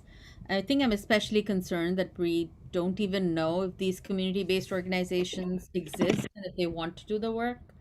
But I don't want to repeat some of the other comments. I'm going to take mine in a slightly different direction, which is, I think for us as a commission, I liked Vice Chair Chima's idea of like going back to the legislation and having a discussion, because I feel like we haven't decided how we're going to know if we've been successful at the end of this process. So I feel like I'm lacking a framework for us, for consultants as a city, to know if we've been successful or not. And I'm not seeing that vision in the introduction to any of these reports either. And, you know, it's probably not just enabling legislation. Hopefully things that we've learned along the way would have shifted some of our thinking, and we almost have to update what our visions are. The second thing that I'm missing, I feel like in this, since you showed us a draft today, I want to make sure is included in your final, just like the relationship with the SCU, I want BERCDOT to appear and to understand what the relationship with BERCDOT is going to be. There is a new consultant that has been hired by Public Works, so you do have expertise and resources there. So a communication with them about how this would interact with BERCDOT, I think would be really valuable. And then generally, I'm not seeing, like, one of the criteria I think I would set forward for us is the cultural shift. How do we see cultural shift happening? Either within the CBOs have their own culture, the city has its own culture, the police department has its own culture. When I was at dispatch, I noticed some of the cultural things that caused me concern between dispatch and, say, where they're housed and what their relationship is with the police department, what they learn from each other. And I feel like we're not discussing enough, when you show us these models, how we see that culture shifting. The tension, for example, with asking CBOs to engage with police. What does that look like? What are the safeguards? Will the pilot address that? And then I think the last thing, and this is not for Nick Jr., but in general, I feel like ever since the beginning, it has never been clear who's in charge of this process. And I feel like we keep asking each other questions, and I feel even now there's a big vacuum from the side of the city of Berkeley. If we're asking CBOs if they're prepared to do this work, like, I want to know who's going to be leading this work on the side of the city, and where are they, and why aren't they here partnering with us on this process? Because whoever that person or persons or department or departments are, they're the ones who are going to hopefully sustain this work. I mean, all of us are commissioners, it's temporary. The consultants are going to go away. Where is this work housed? Who's going to steward it on the side of the city? That's a question I have for all of us. It really concerns me that we don't have anybody here who can speak to how these processes work together. So I'll stop there. But thank you all the commissioners for your really sort of powerful words that I completely agree with. Thank you, Commissioner Ghosh. And I would just add, about reviewing the enabling legislation and seeing where we're at is the conversation Bill and I had earlier, and it definitely will be on our agenda for the next meeting. And definitely, I'm looking for input for that too. So feel free to send something. Commissioner Malvito. Am I next? Sorry, I see Commissioner Opton's hand. Yes, Hector. Well, I agree with a lot of what has been brought up, but I'm just trying to think about like how we don't lose momentum in what we're doing. I guess like a question I would want to hear answers from like the different commissioners is, what are some of the things in the CERN model that we, as some folks highlighted, and maybe this is part of the facilitation, right? Like how we can start like really parsing out the things that are concerning, but also the things that we like about the CERN model, so that we can at least have some direction. Because as much as I appreciate hearing everyone's comments, this round robin style of sort of dialogue is a little tired in my opinion, and it's not really effective at really nailing some of the issues. I know a lot of really cool stuff happens at the subcommittee level, but I feel like we should take advantage of the space that we're in to kind of go into it. And I guess I'm wondering what methods or ways can we start going about doing this? Just because, this is the report that we have, and I agree, we probably should have had it faster, and this is on all of us. But now that we're here and we have a lot of already opinions about it and ideas, like what can we start thinking about? Because it feels like time is of the essence. And I don't want to spend another like hour just going around. I would really like to start engaging in a dialogue with all of you about what we like and what we don't like about the CERN model. And also, what are some of the things that we're committing to do, or maybe Nick Jr. can commit to do to improve it? Yeah, so I'm not sure who I pass this on to, but that's kind of where I'm sitting at with this. Hector, if we allow them to finish their presentations, because there are many questions that we sent in that haven't been answered yet. And I feel we're spending this time more like, you didn't do this and we did it better. And right. That conversation doesn't serve us well. So if we just could go back to letting them finish answering the questions that were sent, and also being able to say, these are the questions we can't answer yet, that'd be a much better use of time. Then I understand we're all frustrated. And we go off a little bit and start to compare entities and stuff. So can we just return to that, Chairperson?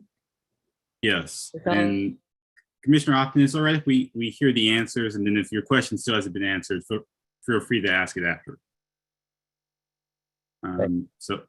Okay. I do hope I will get to speak again, because I have some other things I'd like to ask and to say. Yes, let's it's okay. Let's hear the answers.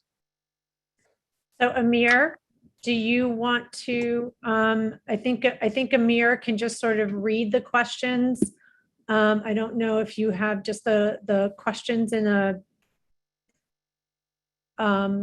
document that you can share, however you want to do it, Amir, and sort of go through. What we did was we pulled together all of the questions that were sent in writing, and Amir kind of categorized them into subject areas so that we don't kind of go all over the place. Is that areas, all of the questions that came in sort of around dispatch itself. And so Amir pulled them together. So what you're going to hear in his questions might be, they're not going to be all of Commissioner Fine's questions at one time, right? You're going to hear your individual questions throughout the categories that he shares. So, Amir? Good evening, Mr. Chair, Commissioners. I appreciate your time. There was a lot of questions asked. Let me take a drink of water because it was hot. It's getting hot in my room here. I just need to take a cup of water. I get that. And if you're able to share, if it's like on a sheet we can see, if you can share it so we can see it as you go through it, please. Let's see here. Well, the answers are there too. So, you know, I can do that as well. Let's see here. Here, it's on a Google Doc. Can you see it? Yes. All right, so I'm going to break out the questions. I'm going to go with dispatch, and some of the questions were asked again in today's comments. So I possibly want to address some of those as well. So, you know, on dispatch, how will resource allocation be completed at the point of call? Well, it's purely by the call type.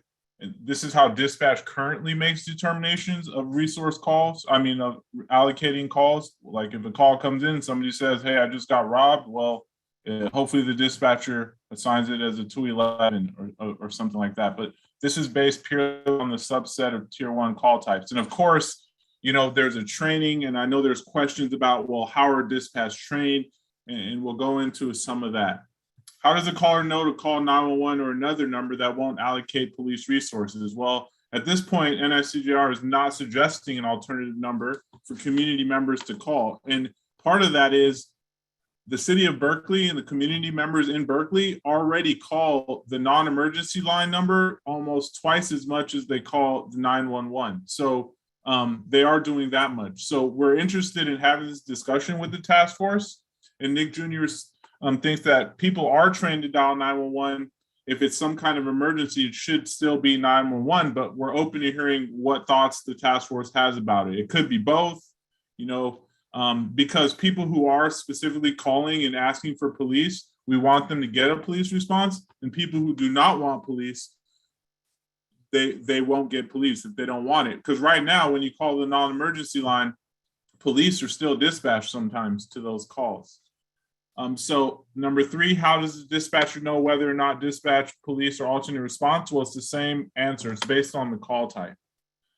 What does dispatcher training look like for handling this new way of allocating calls?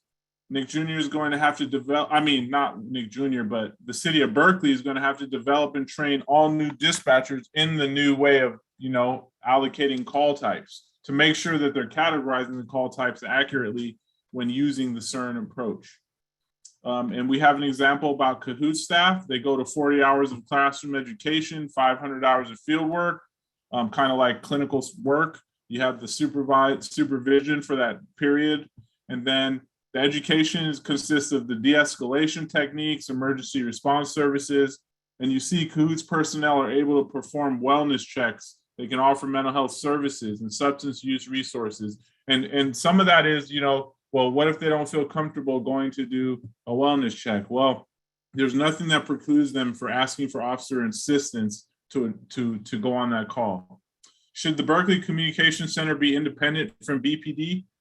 Well, that's another example of a solid process. The fire department is going through a process now to answer some of this, and we suggest bringing this to you to discuss this. Should it be dependent? Should it be independent? What are the pros and cons? There's different models around the country that have different ways of doing it. Seattle being one of the cities who's recently implemented a pilot subset of tier 1 calls, they recently moved their emergency communication center out of the police department. And it's too short of a follow-up period at this time to even tell you how effective it is.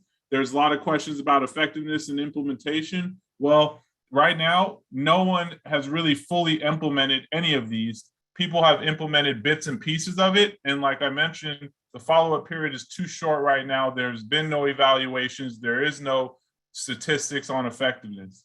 And this leads us to the effectiveness and implementation. And that is because, as Chair Mizell said, we're reimagining. So, and it's so brand new. The body of research is limited to none currently. How have local areas implemented the CERN tier dispatch model? And what is its level of effectiveness? Just like I just mentioned, we want to remind everyone that this is reimagining and the model currently does not exist in its entirety. Now, in the new and emerging models, you have Cahoots, you have STAR, you have mobile crisis teams, you have some cities who've set up community safety departments that handle subsets of calls. Well, the evaluations on these are in progress and have yet to have any results to report to anyone. But some of the ones that are independent, they have been evaluated extensively. And there is research on independent components, but combined all together, there's not a whole body of research on them working in an integrated manner. So what components of the models outlined in the new and emerging models report and the alt report are best for Berkeley? So there's a section in the new and emerging and alternate response report that highlights the 6 models most applicable to Berkeley, and they include the SCRT, the CRU, MAP. And I think Nahali could answer what those acronyms are. Actually, she can speak more to these questions. Yes. If you don't mind. Yes, thank you, Amir. So the SCRT is San Francisco's Street Crisis Response Team. It's a pilot for addressing individuals experiencing a behavioral health crisis, since we've heard lots of public comments and task force feedback about this, and how would there be a response to mental health calls and things of that nature. We pull from programs like the San Francisco SCRT. We also highlight Olympia, Washington's Crisis Response Unit, MAP, which is New York's Mayor's Action Plan for Neighborhood Safety. And that was launched in 2014 and is on New York Housing Authority properties that just essentially addresses physical disorganization in neighborhoods and bolsters pro-social community bonds. After that, we have NYPD Staten Island's motor vehicle accident pilot program, where there just isn't a response to minor car accidents in order to kind of reduce that burden on police. And lastly, we have the Arlington Opiate Outreach Initiative that brings together social workers, CBOs, health workers, and public health clinicians to kind of identify individuals in the community that are identified for possible treatment after frequent police encounters, prior history of drug use, that kind of thing. And there will be an attempt to engage that community member. Moving on to the next question. Have any other cities implemented CERN or anything like it, and what are their results? So the full CERN model has not been implemented anywhere, but pieces of it have been, which are mentioned in the new and emerging models report, and the programs are some of the ones I previously just explained. The STAR program in Denver, for example, has not had to call police for backup once, and the Cahoots team needed police backup on less than 1% of calls in 2019 to answer the results portion. An evaluation of Cahoots done by the Eugene Police Department also found that the diversion rate of calls for service is around 5 to 8%. And this information is all enclosed within new and emerging if you want to refer back to that or take a look at that as well. On to the next question. What data should be captured and tracked from a CERN implementation? This is some of the data that we think should be captured. The reduction in police calls for service, the impacts on response time, the total number of calls diverted to CERN, how often police are being called in to assist when CERN is the primary responder, and we'll break that down by district, hour, shift, and time of day. We would capture the same data as CAD, but we add percentages and volume of calls that are shifted to CERN. We'd also capture and track the impact on arrival times as well. Thank you. As far as the sorry? No, thank you. Go right ahead. As far as the timeline that we recommend for the next steps of implementation, a detailed timeline apart from the one in the presentation will be provided in the final plan. But right now, the kind of tentative plan we have was outlined in our presentation. And I'll turn it back over to Amir. Thank you, Nahali. And I just want to say, back on number 9, so these are just examples of measures that we want to see and to assess on the CERN implementation and its effectiveness. But I would also recommend that as we're building this out, there needs to be a chunk of money, because we know CBOs don't have the internal capacity to do their own evaluation. So when we're thinking about, trying to measure its effectiveness, you might want to think about adding a pool of money that allows for the research and impact and process evaluations of this implementation and just the actual service provision to see what's working and what's not. So it's up to the task force definitely has, its own purview of figuring out what measures to look at, but also there's examples of effective measures to see whether or not this is working. So number 11, do you recommend Berkeley use the existing police non-emergency line? Yeah, so like I mentioned earlier, the non-emergency line is utilized more than the 911 number. So do we need to implement a new number? If so, why? That's something that the task force should be thinking about. If a certain implementation is successful, what would be different and or better in Berkeley? Quicker response times allow police to focus more on serious and violent crime, which may lead to reductions in serious and violent crime, may lead to improvements in clearance rates. It may lead to community satisfaction increasing. And it doesn't take 40 hours for somebody to come for an abandoned vehicle. I mean, there may be decreases in negative interactions between community and law enforcement. There may be, just reductions in unnecessary citizen in contact with law enforcement, which leads to potential incarceration in local jails and state prisons. And it'll decrease the burden on police in some ways. So number 7 and 8, the question number 13, what is one program implemented in other cities that would provide the biggest value in Berkeley and be the most viable? It was the same kind of answers for 7 and 8, which were, that we outlined that Nahali spoke about essentially in the new and emerging models. And so one thing to think about is when you're thinking about value, what type of value are we thinking about? And so it could be monetary, it could be, the satisfaction. There's different levels of value. So Nick Jr. wasn't clear in what level of value the question provider was looking for. Would it be a youth program, a ceasefire program, or a structured work program? These two questions, 13 and 14, are related. So we couldn't tell you at that time because we need more clarification on the question, essentially. For all calls for service in tiers that don't require a badge and a gun, who are the responders? So we keep saying the CERN, and we're like, who is this CERN? What are these CERNs? Well, it could be a mix of community-based responders. It could be city employees. It could be a mix of city employees and community-based responders, which include clinicians, peer coaching, life mentoring, domestic violence advocates, mediators, conflict resolution specialists. It could be all of these things. It's just what Berkeley feels like is most needed. There's no concrete way of doing it. Because normally, right now, the police respond and they're generalists. And they're generalists in kind of everything. Like a patrolman gets promoted, they go into the robbery unit, and then all of a sudden they get a little training to be a robbery unit detective, and they're a robbery unit detective. Or a commander in a police department commands the special investigation division, and all of a sudden they get transferred over to white collar crime. Well, it's kind of like they're generalists in everything. Do they exist already? Does the CERN exist already, or would this be a new department? They're community-based contracts. We're not advocating for one or the other. It could be both, but it's preferred that it would be based out of the community, not government employees. And we definitely heard you on, the salaries and things of that nature. What timeline? We talked a little bit about the timeline. We talked a little bit about the staffing when Director Mohammed spoke earlier. These were just rough allocations based upon similar salaries, but of course,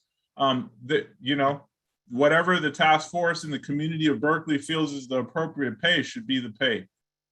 There's some questions generally about the report. So now that I have a clear understanding of what table was where and what was being asked, I can basically say that this table 11 that was asked about is about all the call types. It wasn't just the subset of tier 1 calls. It was just all the calls aggregated up, and this is just the suggested pilot. The examples that were in there that only had a few examples, they were just examples. It wasn't an exhaustive list. So this question number 20, there's a topic, the questions about traffic related activities that police currently engage in. And there's a concern that most of those kind of activities don't require police response or presence. And so, which includes school crossing guard, traffic control, and parking enforcement and things like that. How will these police and or police managed activities be incorporated in NICGR's work? So if they're not referenced in the data that we were provided and used, which is the base of the work, well, we couldn't make any recommendations on those. For example, in the CAD data, there is no school crossing guard type of call or traffic control, but you could see that if there's an injury accident or a more complex type of accidents, it's very likely that there was a traffic control going on, but it's not something I can identify just based with the CAD data. I would need to read more information related to that call that would tell me that information. But the parking enforcement and vehicle towing, those are in the CAD data and they are accounted for. And the incident types that are in the calls for service, they are accounted for in the calls for service clearly. There is a lot of towing vehicles, double parking vehicles, vehicles blocking driveway type of calls that are handled by both parking enforcement and sworn law enforcement. It is not just parking enforcement doing those types of calls. The next question, basically about how NICGR envisions tier 1 calls that are officer initiated. How do we account for those? How are those working? So in the requester wanted to hear how NICGR views these officer initiated tier 1 calls. And Nick Jr. would say that given that there's not a great level of control that anyone could really do over officer initiated activities, it would be feasible to request or require officers to call for a CERN co-response when the officers initiate non-criminal or CERN tier 1 call types, right? Because a lot of all this reimagining and this implementation, yeah, there's some of it has to happen within the police department, as in like policy changes that would possibly require officers to request the assistance of CERN when they're engaging in these non-criminal low-level CERN tier 1 pilot subset of calls. This would allow for CERN presence for these lower level call types. But you can also make all officer initiated call types at minimum a CERN tier 3, which calls for an officer to lead, but a CERN responder present. That is one way we can deal with officer initiated call types, but generally there's not much power or control over what officers initiate. And that's part of their authority. So number 22, concurrent to this process is the SCU process.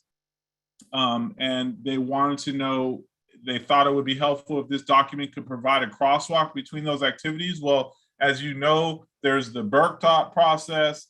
The fire department's doing something with their process. You have the SCU process. We're all aware they're kind of, they're happening in their own silos.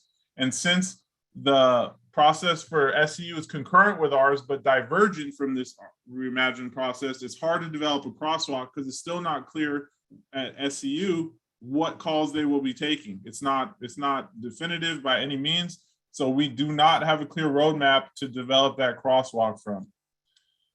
Costs for tier 1 activities, number 23. They were wondering if NICGR could provide an actual median salary, and I agree. When we use the salary schedule and we look at the median salary just for like a police officer, a base police officer, that's the data we had and were provided. But if the task force requests officer specific data so you can assign the salary to the officers, we'd be more than happy to include that to see if it draws the amounts one way or the other. The assumption is it may be higher, but it may be lower. It just depends. So number 24, regarding, and I believe Commissioner Fine mentioned this. Commissioner Fine talked about some of the nuances in the calls, like mental health calls, homeless calls, and you know how CAD data doesn't reflect some of the nuance in that. But the way Nick Jr. did it is by looking at the final disposition of the call types and reading the incident descriptions associated with those dispositions. So, and mind you, there was, 350,000 call types, and there was not capacity or the time to specifically go through every single incident type description, but there is a way to just look for keywords and things of that nature.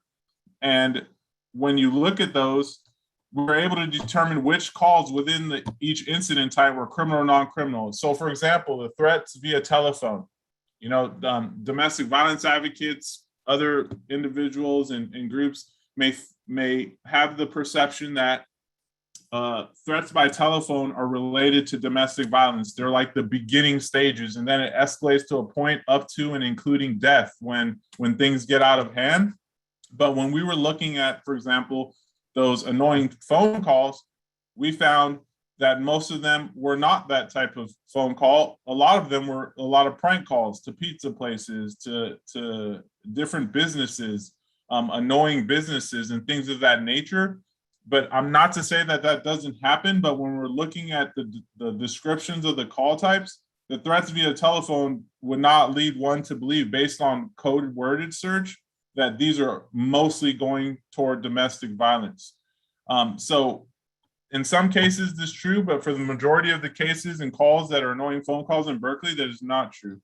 But there is a lot of nuance in the data, and it's complicated, right? An officer, you get a disturbance call, and the person's walking down the street, taking their clothes off, talking to themselves. Clearly, that is either mental health, behavioral health, substance use, comorbid, all of those things, right? But when the dispatcher gets the call, they put it as a disturbance, the officer gets there, and the officer, for whatever reason, decides not to fill out a green sheet or the document that identifies this as a specific mental health case. They don't label it a 5150.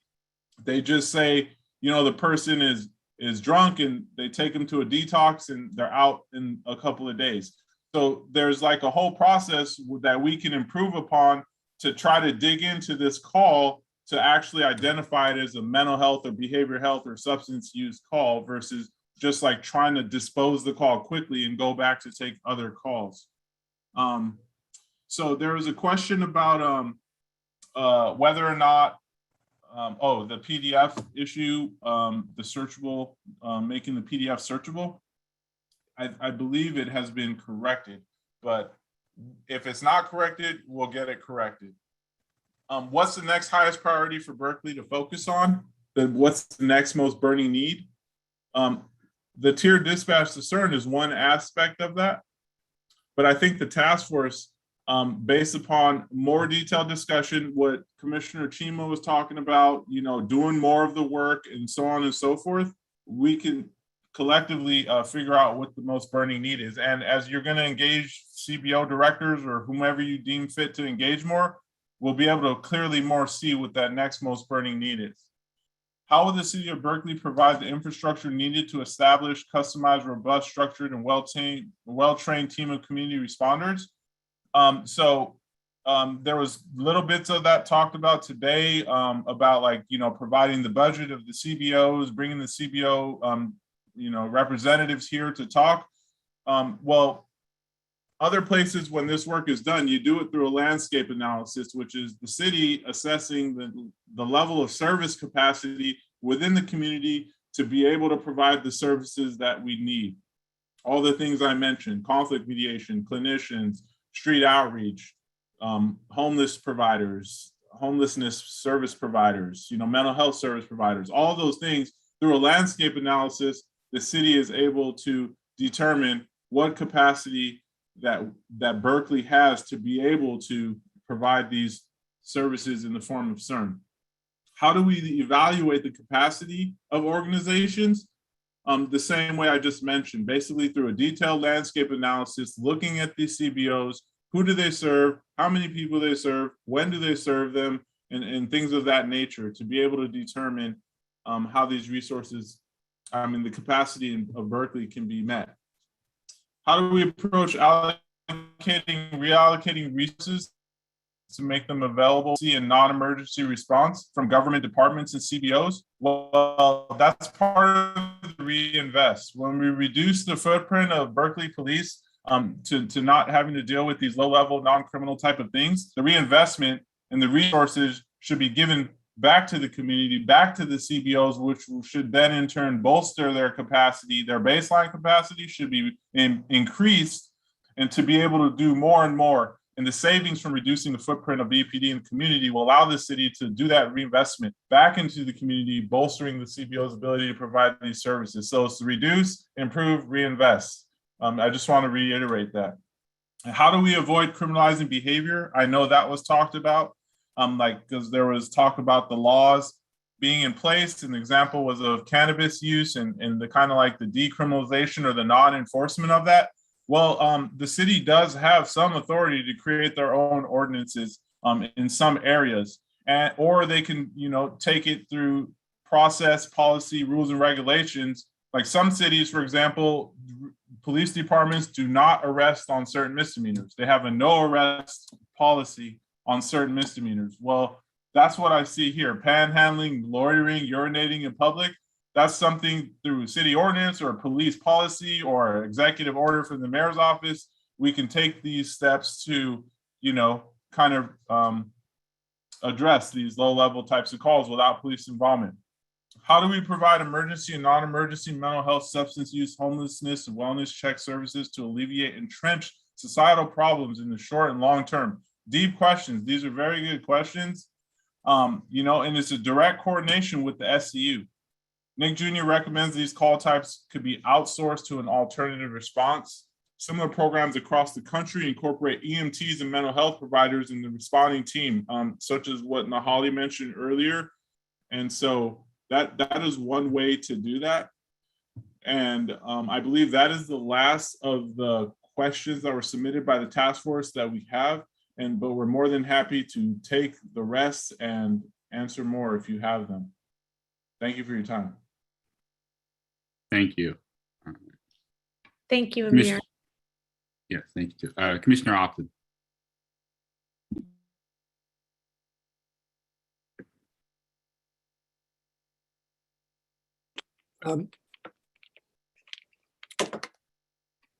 Throughout our discussion this evening, I've been trying to think of what is the big overarching issue that we're talking about. Have we and have our contractors addressed it? And I think it comes under the category of reimagining public safety. As I read the slide set and the other things that I've seen on the screen, I have a hard time seeing anything there that I see it and I say, oh, they're reimagining how we would do things. I hope we will encourage our contractors, our city staff, and ourselves to reimagine on a large scale. And for example, the prime way in which I can visualize reimagining is to reduce the role of the people who respond in military uniforms carrying firearms, electrical weapons, handcuffs and truncheons in situations where they're not needed. When we read the report of the city auditor on her analysis of calls to 911, it was quite evident that many of those calls didn't require firearms, tear gas, truncheons, or military style uniforms. And so we should be looking for ways that we can respond with appropriate degrees of potential force and appropriate degrees of not coming armed with potential force. That's our job as a task force, but it should also be the job of our contractors, because that's what they're working on too. And how that's going to work out, how they can see it working out, we should ask them to be upfront about that in what they write, including the financial implications of it. You can't do anything in city governments or private businesses or any other kind of large scale organization without giving careful attention to how you're going to pay for it. I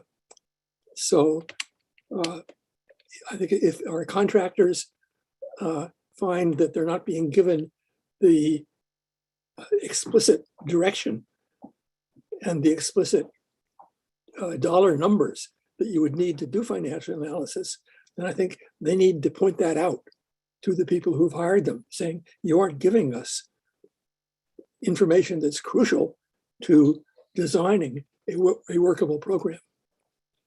We mustn't lose sight of that. Thanks. Thank you. Commissioner Fine. Can I share the screen with the call types?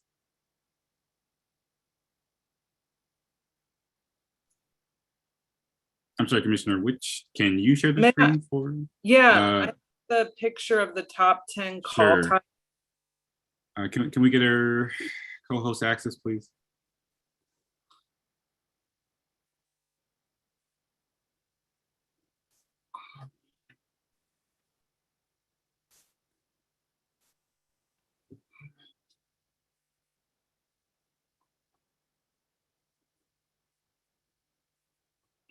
I don't have This is it. yes, give me one moment. I'm trying to find you on the list. I'm sorry for the delay, guys. Thank you very much.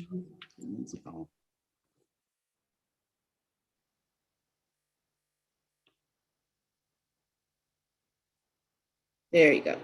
Thank you so much. Okay. All right, that's from the alternative responses report. You have officer initiated 911 and non-emergency.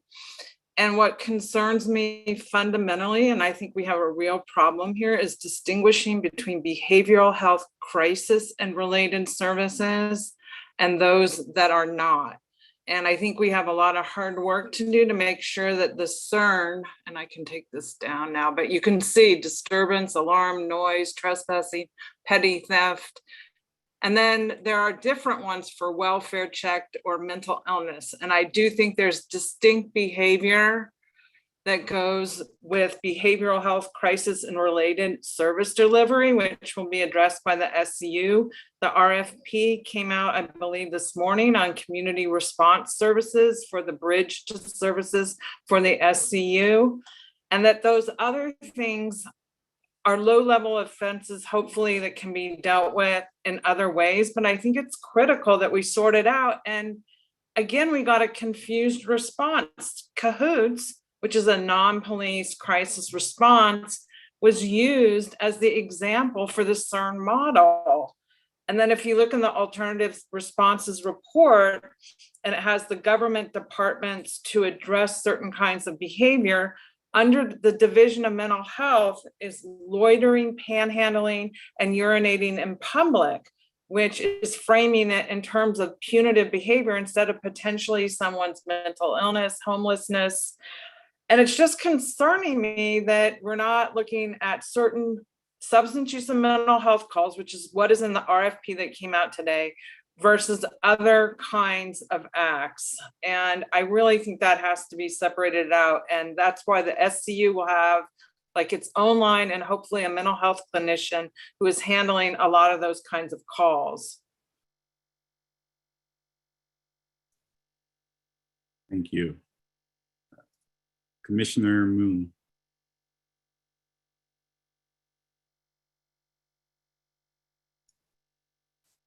Commissioner Moon, are you there? Oh, hi, sorry. No problem. Yeah, I'm here, and I know I haven't got on here and spoke as of yet, but I'm always really busy around these times. But I just want to share that I really appreciate this conversation being had with the city sitting at the table and the community sitting at the table, the police sitting at the table, because that's the only way things can change is partnerships amongst these agencies that always seem so separate. Like, law enforcement is always so much better than any community member, not community member, but people from the community working in the more, everyday lower level jobs, because maybe we couldn't graduate from college because we had to raise our families or our brothers and sisters, and we didn't have the same opportunities as some people, but yet we can't get the same, opportunities to these jobs, right? Why does the these two places that we're talking about, the CERT and the CSU, I'm sorry if I'm, mispronouncing the acronyms, why do they have to be separate? Why can't we have just the same robust program as the police department for this work? We can have highly trained professionals from our community that don't necessarily have to have a college degree, don't necessarily have to have experience from law enforcement. All these things keep our people from being able to get into these positions, and that's who we need to have in the positions.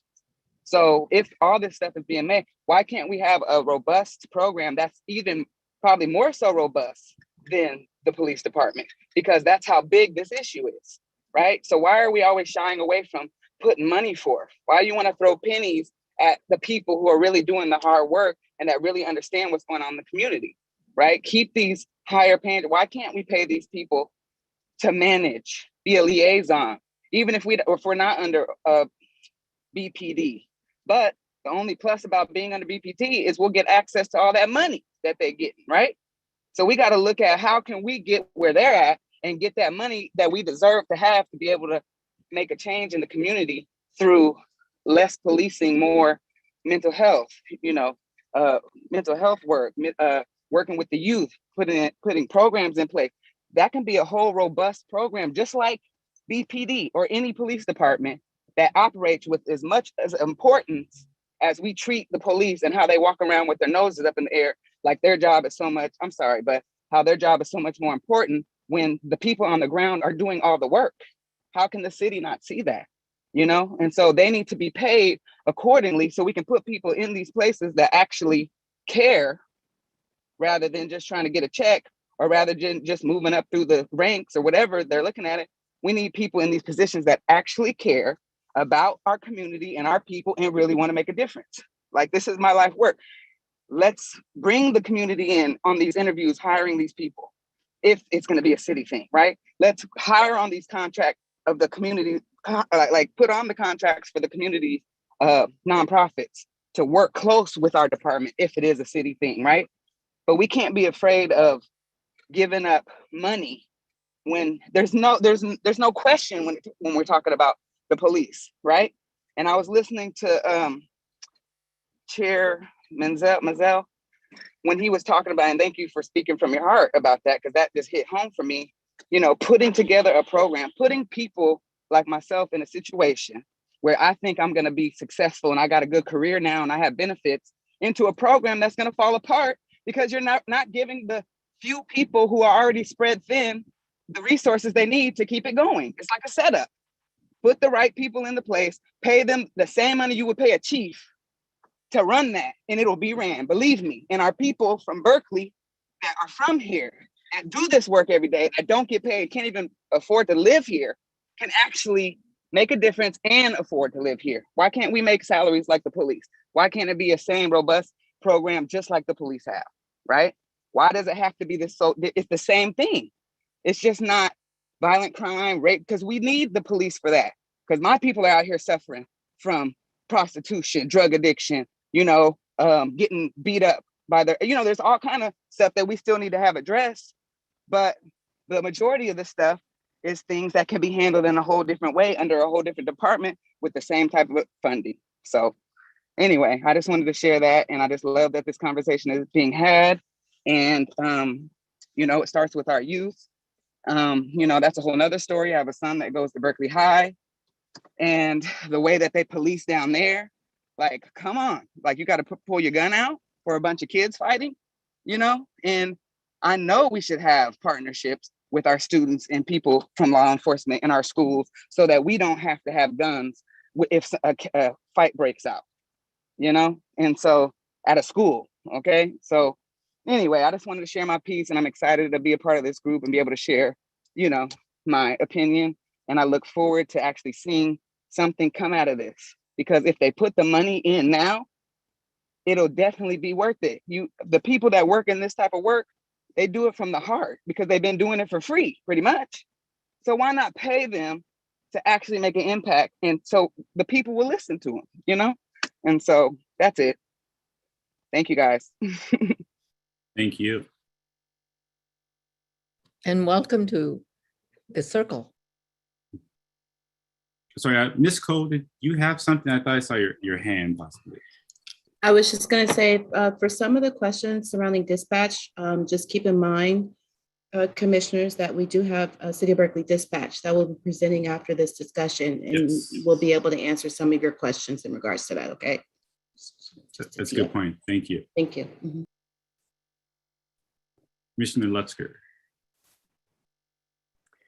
Thanks. First, I just want to say thanks so much to Commissioner Moon. That was just like, I hesitate to even speak after this, because I think you just really hit the nail on the head there. I really appreciate your words and your knowledge and like deep community involvement. So thank you so much for that. I'm not going to speak to the personnel issue because I think Commissioner Moon just really covered it. I do want to just, in response, a lot of those, I'll just say a lot of those super long questions that were asked of Nick Jr., those were from me. And I will just say, I'm not actually really satisfied with the answers that were provided, because I feel like that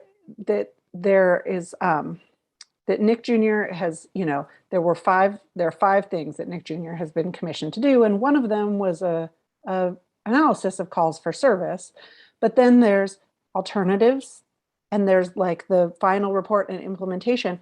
And the alternatives in the final implementation report do not only have to do with calls for service. This is about reimagining. This is not just about reimagining calls for service. That's not what this task force is called. And so when, I asked about things like, parking enforcement, school crossing guard program, right? These are all things that are like not crime. School crossing guards are not crime. There is no reason that we should have police overseeing this. And yeah, there isn't a call for service, but that doesn't mean that you can't look at it. You have the budget, you have the personnel, you have all the information. And the question is this something appropriate for the police to be doing, right? Similarly, on the question of officer initiated response, right? This goes back to my point earlier about are there things that we should just be recommending that we decriminalize because they're not really crimes, right? So when we say officer initiated stops, so many of those are pedestrian stops. And when you look at the pedestrian stops and you look at the narratives, they are things like urinating in public, open container. These are not crimes. And so why are we asking police to enforce them? It's not like, are you really asking police to either put this into tier 3, which kind of eliminates the whole like tier 1 officer initiated response category, right? If you're saying we'll just move it into tier 3, then we've just like thrown out all of these things that were in tier 1, that whole left-hand column that Commissioner Fine just showed. Or are we really saying like someone has an open container in the park, we want the BPD to notice that they have an open container and we want them to call CERN? Like, no, why is Nick Jr. not doing this analysis to say, maybe there are these certain things that we should just decriminalize? And I really want to know, like, why is this not part of the analysis? Like different, and the median salary, right? This is publicly available data. It's on Transparent California. You don't need that from the city. You can get it, you can download it. And it just seems to me like there's all these things where it's like, we're just looking at the calls for service and then we're going to base everything off of the dispatch for that. But there are all these other parts where we're trying to really reimagine the process, not just dispatch, not just calls for service, what we're choosing to enforce on our streets, what we're choosing to let the police department take control of, even though they're not criminal activities.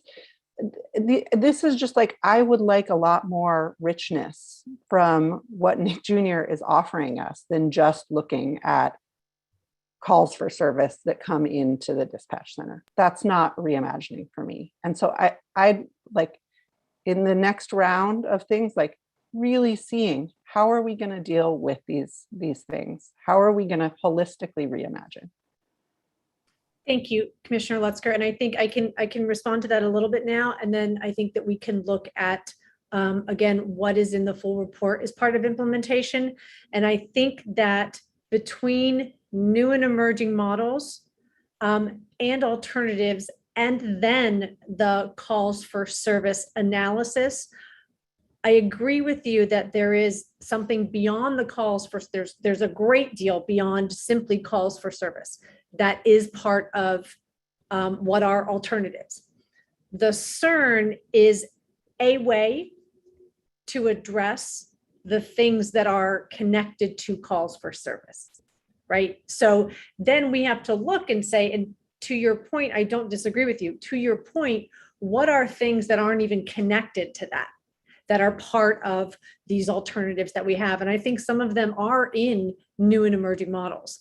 And I think that some of them, that we will see more of that in the final report. And I think a recommendation around decriminalizing, right? A recommendation of looking at looking at what should, and we talked about this the very first time that we had a meeting. We talked about the things that we want this task force to be thinking about. And the very first thing was, what are the things that BPD does that they should not be doing? Right? So what are the things, and you just mentioned a list of them. And then we have to look and say, how do we address that, right? How do we take that away from BPD's purview? And that's complex, because again, we're naturally, we have a natural response to call 911 for that. So a lot of it takes time to retrain ourselves to no longer make that call, to be retraining and looking at this academy and talking about if BPD gets this call or does sees it on patrol, how do they respond, right? So how are they trained to respond? How is the culture shifted to respond? So it's very complex and it takes time, but we start with what you're saying is identifying and saying, this is what they do respond to, and we'd like them to no longer. So I hear you. Yeah, no, I appreciate that. I just think that in Mr. Chappelle's response about, like, for example, the, parking enforcement or whatever, it's just like, well, it wasn't part of the calls for service, so we didn't do it. And I just, I really want you to, like, as you're, encourage you as you move forward in the report process to really think about more, like, be really expansive. That's Yeah, all. Thank you. and I think and I don't want to speak for Amir, but I think the attempt was in connecting it to that specific report about that specific thing. So it sort of was, it wasn't in it. And I don't think the intention was that it wasn't in it, so it doesn't matter. It wasn't connected to this. So you're right. We do have to look at it from a different angle, because it isn't part of calls for service. Thank you. Given the time, commissioners, I'd ask we wrap it up here, and I'll just end with a couple comments so we can move to hearing from dispatch from Lieutenant Hong. Ultimately, we are partners in this. I really want us to be productive partners, truly. And I think up to so far as we've gone up to this point, it's been very constrained in terms of what y'all have been addressing. And I know that even CERN is not something that currently exists in the United States. Like I truly hear that. Like, you're probably thinking, this doesn't even exist. This is new, But many features of that, should have existed 50 years ago in this country. We won't go into historical lessons right now, but y'all know as well as I do why those things did not happen in this country. And then beyond that, right? I'm on the PAB. I was on the PRC. You know, there's a place where police issues get adjudicated, police complaints get adjudicated, policies get reviewed and proposed for changes. And that's constrained to the police. And it's an important body, but that's not what we're doing here. You know, and we have the opportunity to propose a truly new vision of public safety. That is not something that really has happened anywhere in this country, anytime recently, as far as I know. And that has to, and I hear you, we'll see more in the final report, I understand that. But we have to see it because we are partners in this, and I look forward to our meeting on Monday, any other conversations we need to have. But we have to see more because ultimately, this is an opportunity that does not come around too often. And, you know, the best we can do has to be better than a police academy. I'm sorry. It has to be. That's not reimagining. And it's definitely not just putting progressive in front of it. Y'all understand this. If you're going to do that, you got to flesh it out. And if you didn't have the details, don't present it yet. I really do look forward to final report. I look forward to more conversations, truly. And us getting a more expansive vision and working together on that vision. And Buna, do you have something? I was just going to recommend that maybe we could, I'll wait till the subcommittee discussions. Thank you. Sorry about that. Okay, and one last point I'll make. Heather, I fully heard your point about us having like discussion between ourselves. That will definitely be something for our next meeting. I know you've probably heard that before, but we will get some questions answered from dispatch to hopefully help us once we get to that conversation. I know it needs to happen, and it's might be a tough one, but it's an important one. So I look forward to that. To Commissioner Lusker's point, yeah, we need to do more. And on the subcommittee level, I think really each of us should, within our roles on the subcommittee, start formulating what those bigger ideas look like. And hopefully we can come back and compare with a report from Nick Jr. and flesh out something that's really transformative. So I look forward to the work and truly thank you for the many good pieces of work and a lot of data. I know there's been a lot of work, so I don't want to disregard that. So look forward to more work together. Thank you. Thank you. Thank you, guys. And I mean, no disrespect, but I'm in Nebraska, and so it's 10:30 here. So I want to stay on as long as I can, but I will cut off earlier than usual, but I mean, no disrespect. But thank you, guys. Thank you. Okay, let's go ahead and move to dispatch. And I believe we have the lieutenant here with us. Good evening, commissioners. My name is Peter Hong. Lieutenant Hong. Welcome. Hi, thank you. When I see you again. Yeah. Thank you for, first of all, my name is Peter Hong. I'm a police lieutenant, and I oversee the Communications Center, or what's better known as 911 Dispatch Center. And joining me this evening is one of our dispatch supervisors. Raina, would you like to introduce yourself? Oh, you're muted. Thank you. My name is Raina Johnson. I'm a dispatch supervisor. I'm in my 20th year, so I've been doing this for a while, and I'm glad that I get to be part of this discussion. Thank you for joining us. So we'd like to well, first of all, as Raina mentioned, we really thank the task force for allowing us to be a part of this conversation, and that the task force recognizes that the critical role of the dispatcher's role in the alternative public safety responses, and again, letting us give us an opportunity to maybe talk about the Nick Jr.'s report, as well as give other insights as to the role of the dispatcher. And before I forget, I'd like to thank those who I'm so sorry. I am so sorry. This is completely on me. We need to go to public comment on our last item. I apologize.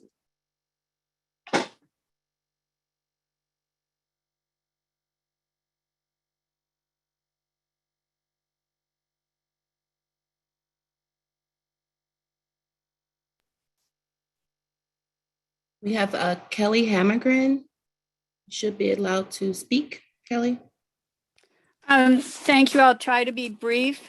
I really appreciate the openness of all the commissioners and the discussion that just happened. I was wondering, why is there never any discussion of Eugene, Oregon and cahoots? I mean, I read about them in the Atlantic. Were they just talking off the top of their heads? But they've been doing this for like 30 years. And it also sounded like their police force, the number of working police is like half of what we have in Berkeley, and the city is 55,000 more than what we have here. So I'm just, that wondering why that never comes up. Thank you.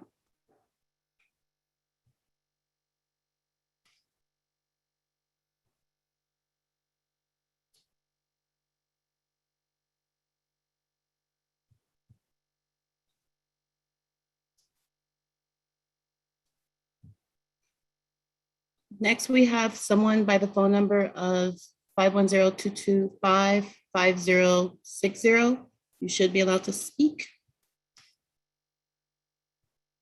You're on mute.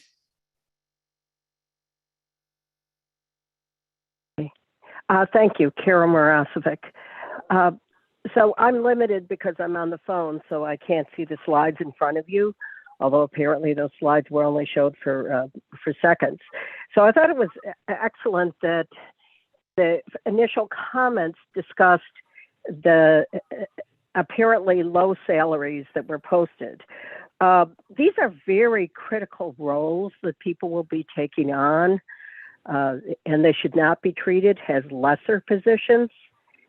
It's going to be extremely important that the individuals who do this, whether it would be through the city or would be through CBOs, are well screened, well trained, and that's more than a month of training. It's ongoing training, it's training for bias, and training on bias has to the nuances of interacting with many very different populations that they may not be accustomed to interacting with. It's extremely important that you have ongoing training, that people know who are taking on these positions how to interact with different populations and how to de-escalate the different populations. And in order to do that, you also have to well pay those individuals who do these positions. These are very important roles to be taken on. It shouldn't be something that's treated as a lesser role that's going to CBOs because it's not important enough for the police department to be handling. They are important, and the roles. And this reminds me of a presentation I heard from the Crisis Stabilization Program in Deschutes County, Oregon, which is in Bend, Oregon, from that county crisis coordinator. Before they started that program, now there's our county employees, but before they started it, she immediately was arguing for the people to be well paid in the 70s. And this is for a area where the cost of living is far lower than Berkeley's. And she argued for it based on the fact that she said, well, our correctional guards are paid this to keep people in jail. Sarah, I don't know if you can tell, your time has elapsed, unfortunately. It's been about 40 seconds. Please finish this thought? Yes. And so why wouldn't we pay people as much to keep people out of jail? And I have more to say, but that's all else since my time's up. Thank you. Thank you.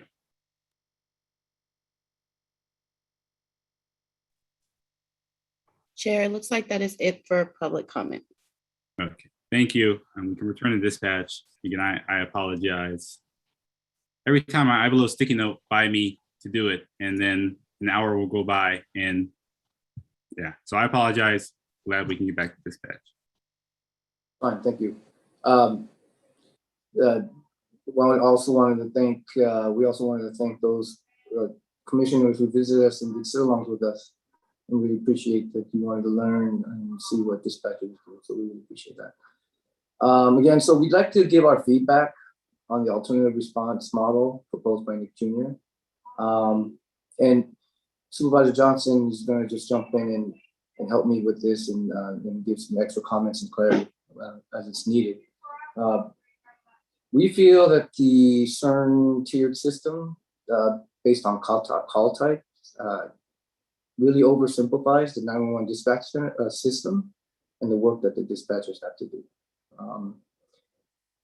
In the critical response model report that RDA Consulting completed recently, I read that in there, I saw that it says that 911 dispatch system is complex.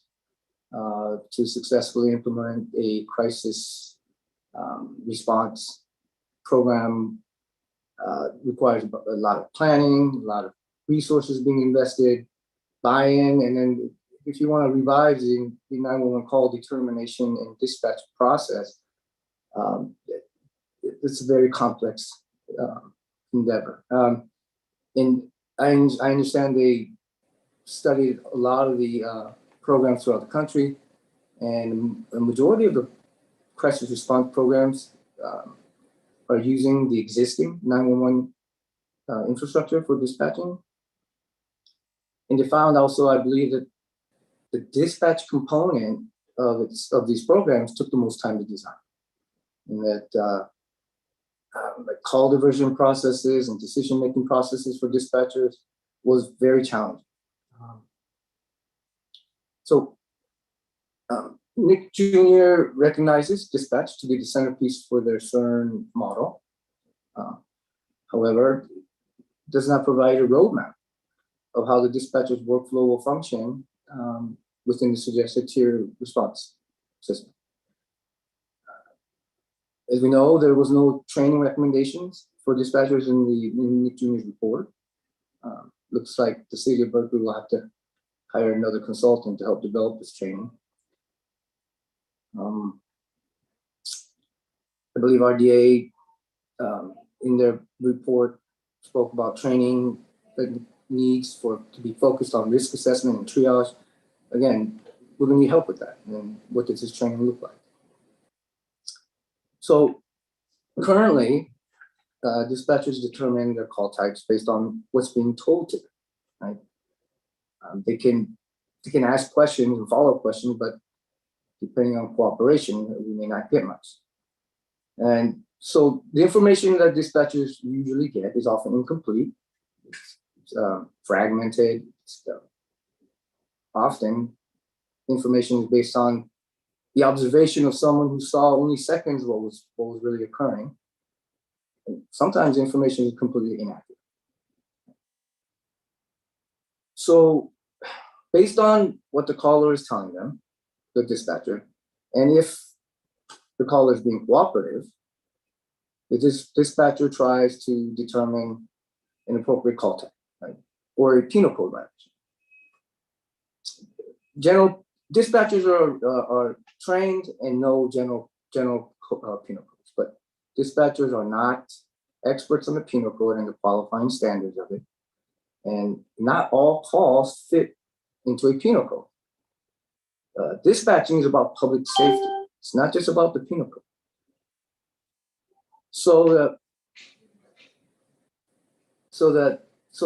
the tier one, so the non-criminal tier one, where there's no police resource sent and only a CERN unit is sent.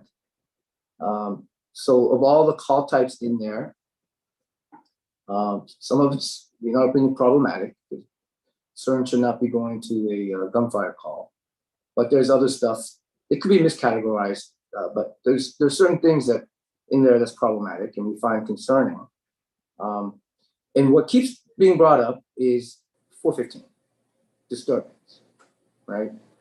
So under the CERN, under the tier model, 415 or 415F, F stands for family for the call type. That's a tier one. That means police does not go.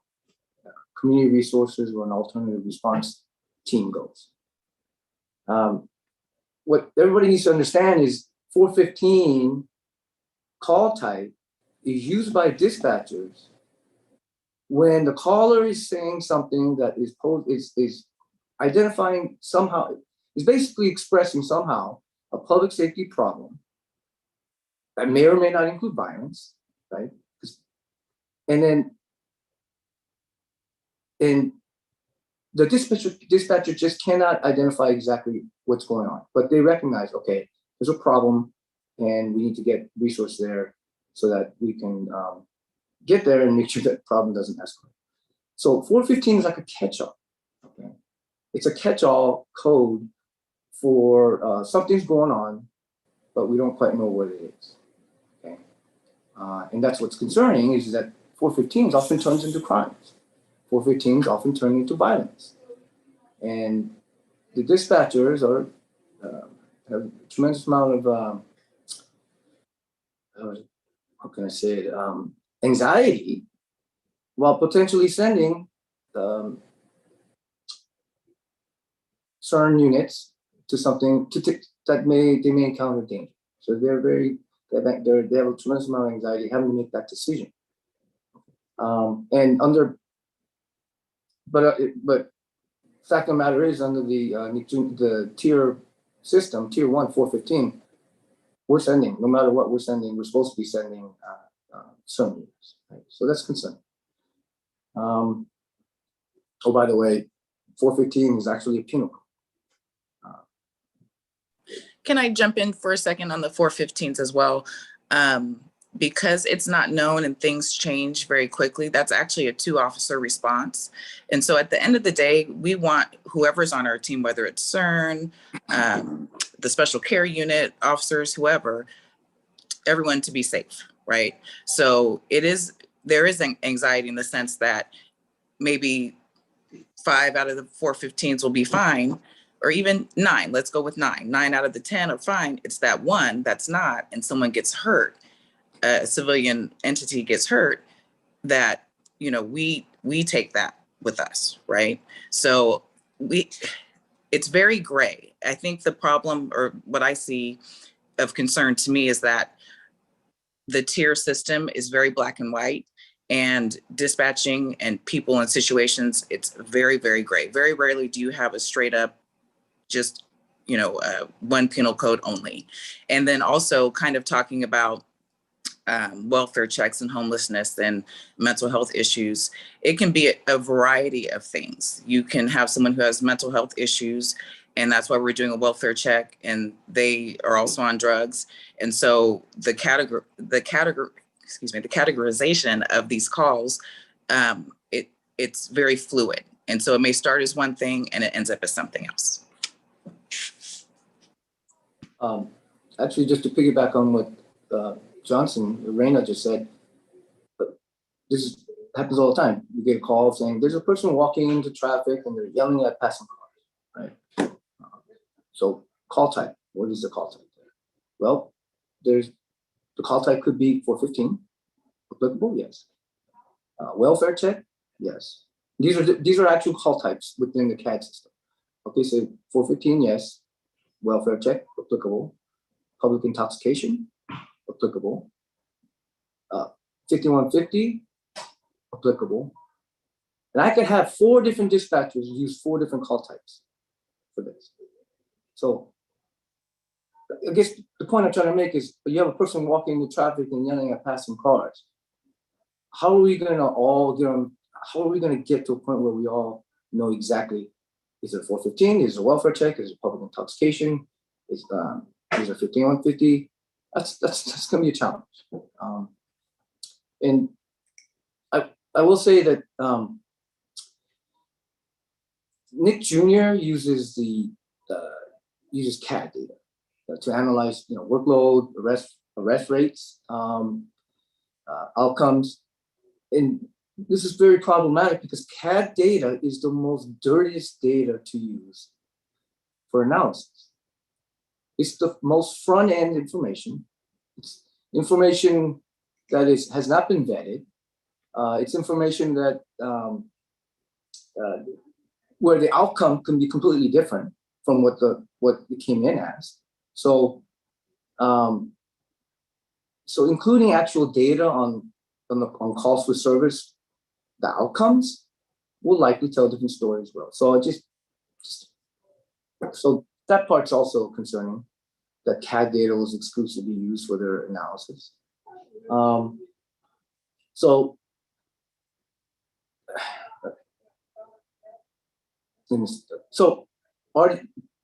everybody recognizes that any alternative response is going to require a 24/7 operation, right? You can't just have a group of people working only in the daytime. And I know Nick Jr. already spoke about it and had some suggestions or recommendations or a plan regarding how many units. So what we were going to say to you folks this evening was, we have 16 beats. We have at least one officer per beat. We have sergeants working. We have bike officers working.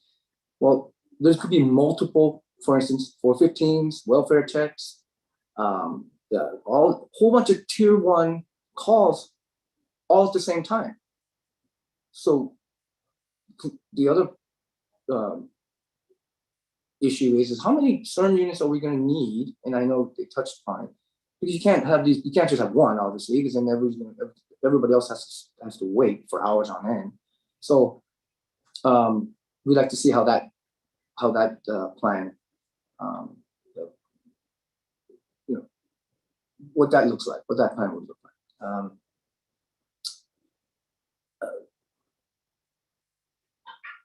So we understand that, like in the specialized care unit model, we send either the police or a community resource, right, based on if it's violent or not. I believe that's kind of the model that they're looking at.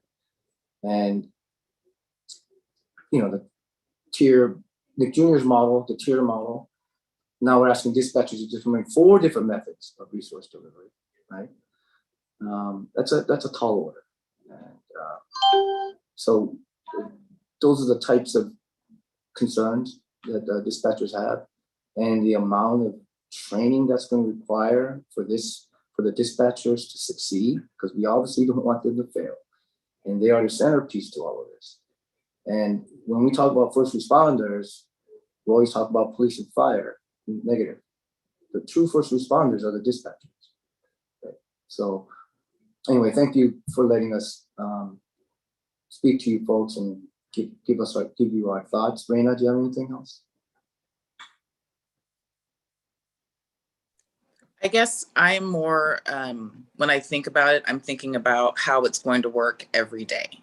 So when we're sending out the CERN unit, it needs to be very clear for us to be successful of, what the requirements are for that. And then I just wonder, for instance, trespass, I think, was on there as a tier 1. And if the CERN goes to that and they say, excuse me, you need to leave, and he refuses, then what? I'm not sure. I guess I don't know what capabilities the CERN unit has if people don't want to go with the program, or I guess maybe they just call the police. I need to know if we are going to be using CAD together, our same system, then there's reports that have to be filed. What does that look like? There's a lot of kind of line detail items that I have questions about, but I don't know if this is the right place to discuss it or if we'll find out later. So. And as you all know, currently we have the mobile crisis unit, right? And we've been working with them for decades now. And it's a system that works for the dispatchers because for them, they can send officers and mobile crisis workers together, and knowing that the client, the person in crisis, or whatever the situation is, they'll have the safety there, as well as the expertise of the clinicians there. So right now, it's a very easy workflow for the dispatchers. Every time there's a situation they believe, this may well be something involving mental illness, they can clearly say, do we have a mobile crisis unit on board? And then if they're working, and unfortunately they're not 24/7, right? because we need them 24/7, and we need more of their resources. When they're available, it's a comforting thing to have them because we work very well together. Anyway, we actually were prepared to answer some of those questions that were given to us. Margaret Fine, some of the questions that you passed along, but I'm not sure if it's even necessary now. If you folks have questions for us, by all means, you're welcome. Yeah, Commissioner Fine, would you like answers to those questions? Do you mean in terms of addressing things that are nuanced and gray?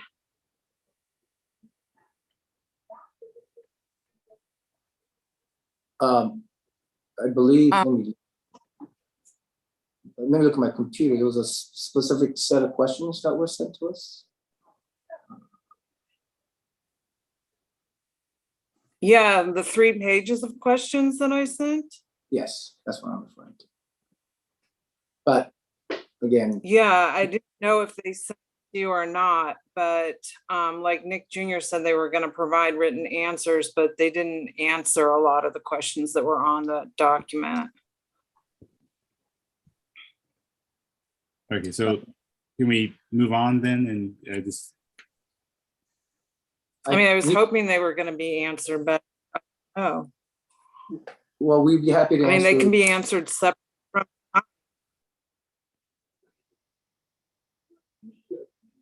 If the commissioners have time, and we can try to at least answer some of the questions that we can answer, if that's what you like. I mean, I also, yeah, go ahead. Yeah, if any questions you feel comfortable answering, please feel free. Okay, so I'm going to do a little reading here. I apologize because I have to look at the question. So what considerations have been given to placing dispatch in the fire department or elsewhere outside the police department? So this is an item that's also this is a question also in the Measure FF priority dispatching initiative that the fire department is a part of. Currently, the consulting firm is being selected to analyze the staffing, the infrastructure and technology needs for the communication center to create a plan to select what they want what they need and what the community needs is a prioritized emergency medical dispatch system. Okay, so that is part of that conversation, but obviously it hasn't been had yet. But to answer, also just keeping things into perspective as well, is that, for instance, in 2019, we had over 87,000 calls for services created, and police handled 81% of those calls, and fire department handled 18%. And then the other years is pretty consistent. So the communication center is very police heavy. So putting the dispatch center outside of the police department,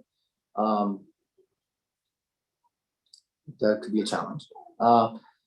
Let's see, does this consideration include the specialties of public safety dispatch operator personnel, including adding behavioral health clinicians to the team? So the Measure FF Priority Dispatch Initiative, they're considering various systems, okay, to how best to provide the emergency medical dispatching and priority dispatching workflow. So they have what's called medical priority dispatch system. They have criteria-based dispatch system. And what the health clinician is what's commonly, I think, believed to be like a call diversion, where a medical professional work with callers and advise and direct the patients to other appropriate care. So that's something that they're going to be looking at as well. What education and training do public safety dispatcher operators receive to perform their job duties and all the diverse range of emergencies and non-emergency calls? Reina, would you like to discuss it? Sure. So when dispatchers first start, the training program is 8 to 12 months in-house training. Once you clear that, you go to the Post Academy, which is the police officer standards and training. It's a 3-week, 120-hour course. We have continuing education that has to be done every 2 years, 24 hours. We do crisis intervention training. Some of the classes that we take are cultural diversity, suicidal callers, LGBTQ, active shooter. There's a myriad of trainings that we do. Also, every 2 years, we do a law enforcement telecommunication system training that the entire department does. And we have different fire trainings. Most recently, we did Mayday training. So a lot of training goes on for us. What current policies, procedures, and protocols do public safety dispatch or operators use to screen, assess, prioritize, and dispatch calls for service? We weren't quite sure exactly what answer this question was seeking.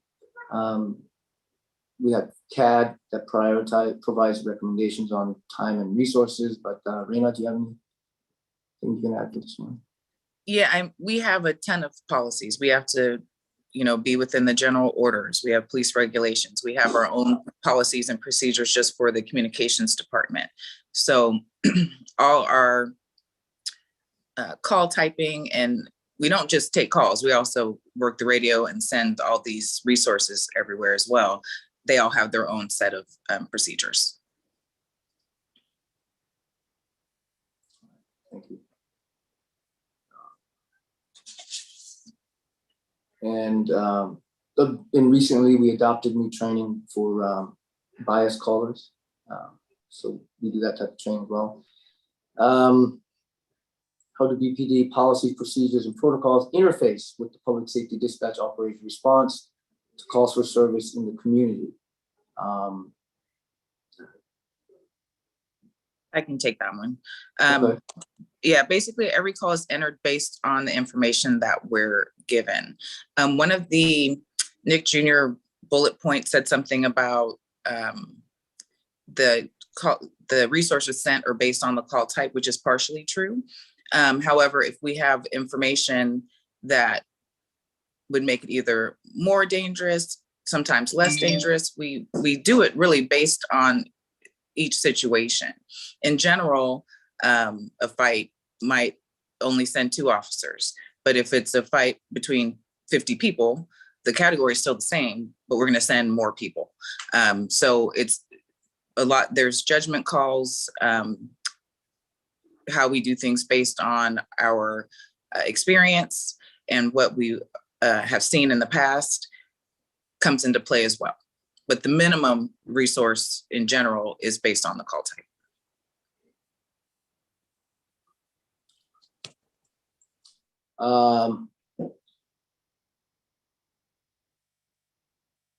The National Institute for Criminal Justice Reform defines criminal. I believe non-criminal is what was intended here, as any event in not identified in the California Penal Code for purposes of dispatching calls for service. How would this proposed standard be implemented for purposes of dispatching calls? Again, this is the area that we find problematic. Dispatch creates calls based on a public safety concern, not just a penal code. And so oftentimes it takes the field unit to get to the scene to actually determine what has occurred, whether it's a crime or not. Reina, do you have anything to add? That's essentially what I would say. Things change quickly, and something that may not be a criminal issue. Sometimes you have a car accident and then it's non-injury. If, most people would just exchange information, but some people like to argue. So they want to argue about what's going on and now they're going to blows. So what starts off as a non-criminal incident can turn into a criminal incident. So it makes it difficult, for us to know that's that gray area, right? If I hear someone in an accident and I hear this arguing, but I hear people really, really elevated and screaming, then, I wouldn't want to send CERN to that. Why would I send CERN into that? It doesn't seem safe. So. The next question is actually a question for Luke Jr. regarding the tier dispatch model, any implementation elsewhere, et cetera. So we'll leave that alone. Questions regarding mental health, substance use, homelessness, wellness checks, et cetera. What is the scope and nature of calls for service related to public health involving mental health, substance use, homelessness, and welfare checks? Reina, examples? Yeah, sometimes for the homelessness part, we don't necessarily know they're homeless at the time. You know, someone may be calling on someone, you know, yelling or sleeping in a doorway. That's potentially homeless. Things like the wellness checks are not only based on mental crisis. Sometimes we have wellness checks for my neighbor. I haven't seen them in a week and their newspaper is piled up in front of their home. So you want to check and see if they're okay. Sometimes we have parents, their Cal students live in apartments and they want, their daughter is not home at 10:30 on Friday night. Can you go check? Because she always calls me every Friday and we'll go and check on them. So that's also got a lot of, that's a call type that has many different uses. Sometimes with the substance abuse, I'll give an example of like medical. Some people will call and say, you know, I have a really rapid heartbeat. And, you know, we'll ask, do you have any underlying conditions or anything like that? And they may not tell us that they just smoke meth and that's why their heart is beating. Some will tell us. So for us, we're just trying to send the right resource based on the problem that you're articulating. And it doesn't matter to me if, in the sense that you're not going to get any less service if you're homeless or if you're on drugs. If you're having an issue, then we're going to send the correct resources. It would matter for the fire department. They would want to know that. But ultimately, that's kind of the thing that you find out at the end when the officer goes and then they realize that this is because they have substance abuse issues or mental health issues. Some mental health issues present very obviously. I mean, we know that, but there are some that are not, that don't present as obviously during the phone call. So it's kind of up to the responding officer on scene to let us know that. And then how are public safety dispatch operators currently trained to respond to public health calls for mental health, substance abuse, or substance use, homelessness and wellness checks in the community, including using a crisis triage approach to dispatch for treatment and services? So again, dispatchers are dependent on the observation of others. Often these observations can be fleeting and momentary, and it's, so again, what they have to, the caller has to provide the information, and so that's a challenge. But if there is training out there that will help us better identify mental health, substance abuse, homelessness, wellness, absolutely, or a crisis triage approach. If that's available, we'd like to take advantage of those types of trainings. Reina, anything there? And we do the critical incident training. We do have crisis caller training. So it's not like that doesn't exist and we don't take it. It's just how it presents itself. You know, we have to, at the end of the day, take people at their word.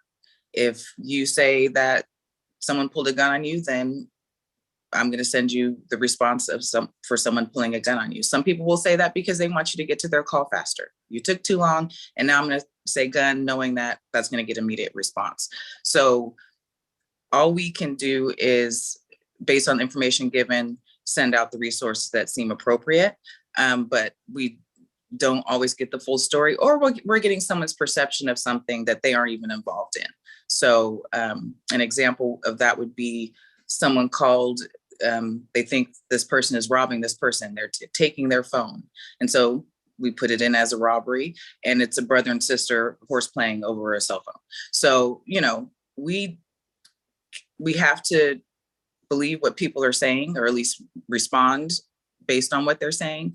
And there's a lot of times that it's not accurate, or complete, or they're leaving out important parts, you know, or they don't want to answer any questions. They just want the police to get there. And thus, the anxiety that dispatchers have in having to decide which resource to send based upon incomplete information.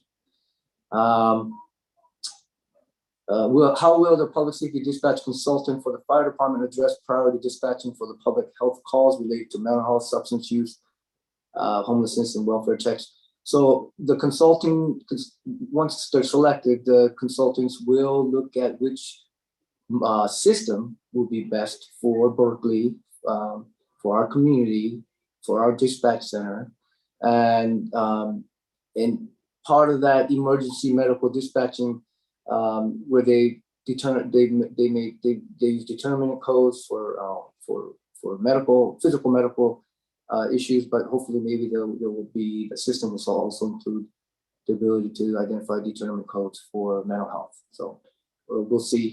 That's also part of the fire department's initiative as well. Regarding the auditor's report, and will there be a review of narrative reports for these types of calls for service in order to identify emerging patterns about their characteristics, particularly for calls that are more challenging to screen, assess, prioritize, and dispatch than using a tiered dispatch model? What about substance use and wellness check calls?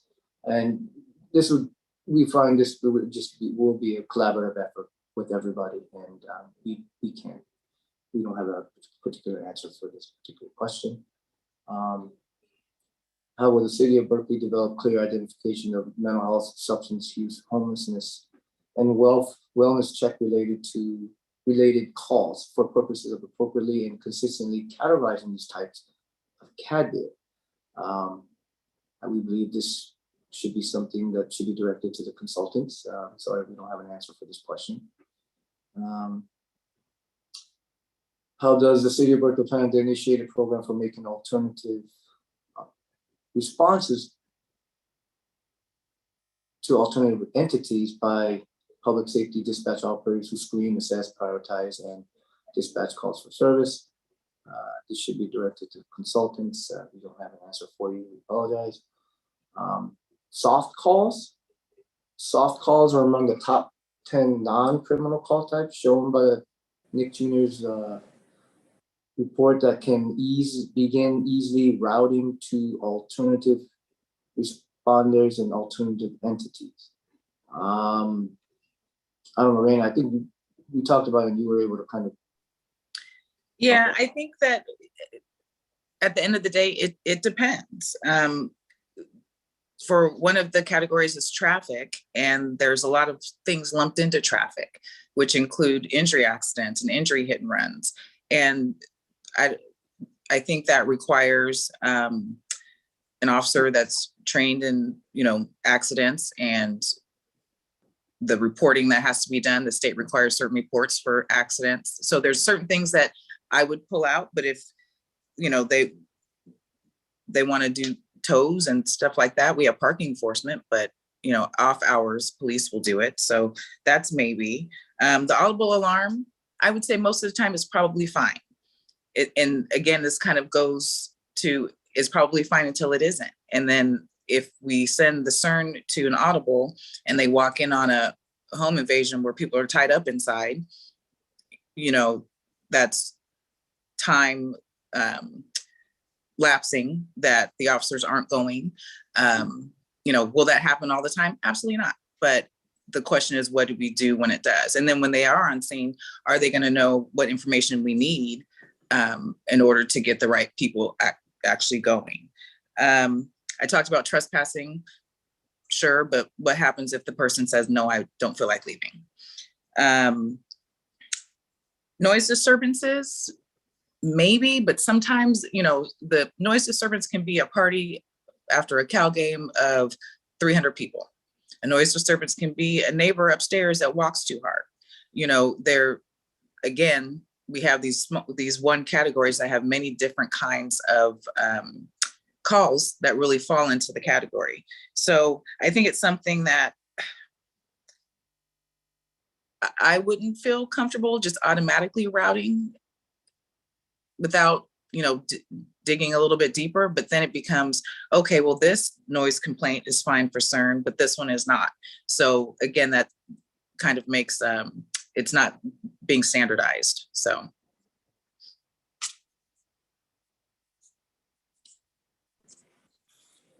Thank you. And then the remainder of questions regarding equitable crisis response services and access to emergency and non-emergency responses and community emergency and non-emergency response systems. This is going to be a collaborative effort, we believe, and some of it we believe it should be directed to the consultants, and we apologize we don't have an answer to those. But anyway, we thank you for your patience in letting us get feedback. Thank you very much, and really thank you for being with us this late. If it's okay, we'll take a couple of questions from commissioners. Commissioner Lintime. Hi, I want to thank you. I had a couple of questions, and you've been sort of answering specific instances, but as you said, the CERN idea or the Nick Jr. idea is very black and white. Tier 1 is criminal or not criminal. And my first question is, how do you know if something is criminal or not criminal? When do you know? And is there any way you can be sure at the time of dispatch? And regardless of the final disposition of the incident, isn't what is known at the time of dispatch the only relevant issue as to whether dispatch can dispatch on the basis of whether something is criminal or not? And so if you don't know whether something is criminal or not at the time of dispatch, how can dispatch ever be sure that something is criminal or not criminal? Short answer is we can't. So if someone calls and says, my husband just punched me in the face, to me, that's criminal. I'm going to send that response. If after I get off the phone with her, she's laughing at him saying, ha, ha, ha, you're going to get it now. I don't know that. I guess for me, I want to make sure, and I'm sure CERN will have all kinds of training and everything. I just want to make sure that they don't unnecessarily, I may not be, if I send them and something happens to them, I can be totally right with the information that I had at the time, but I'm not going to feel good about it.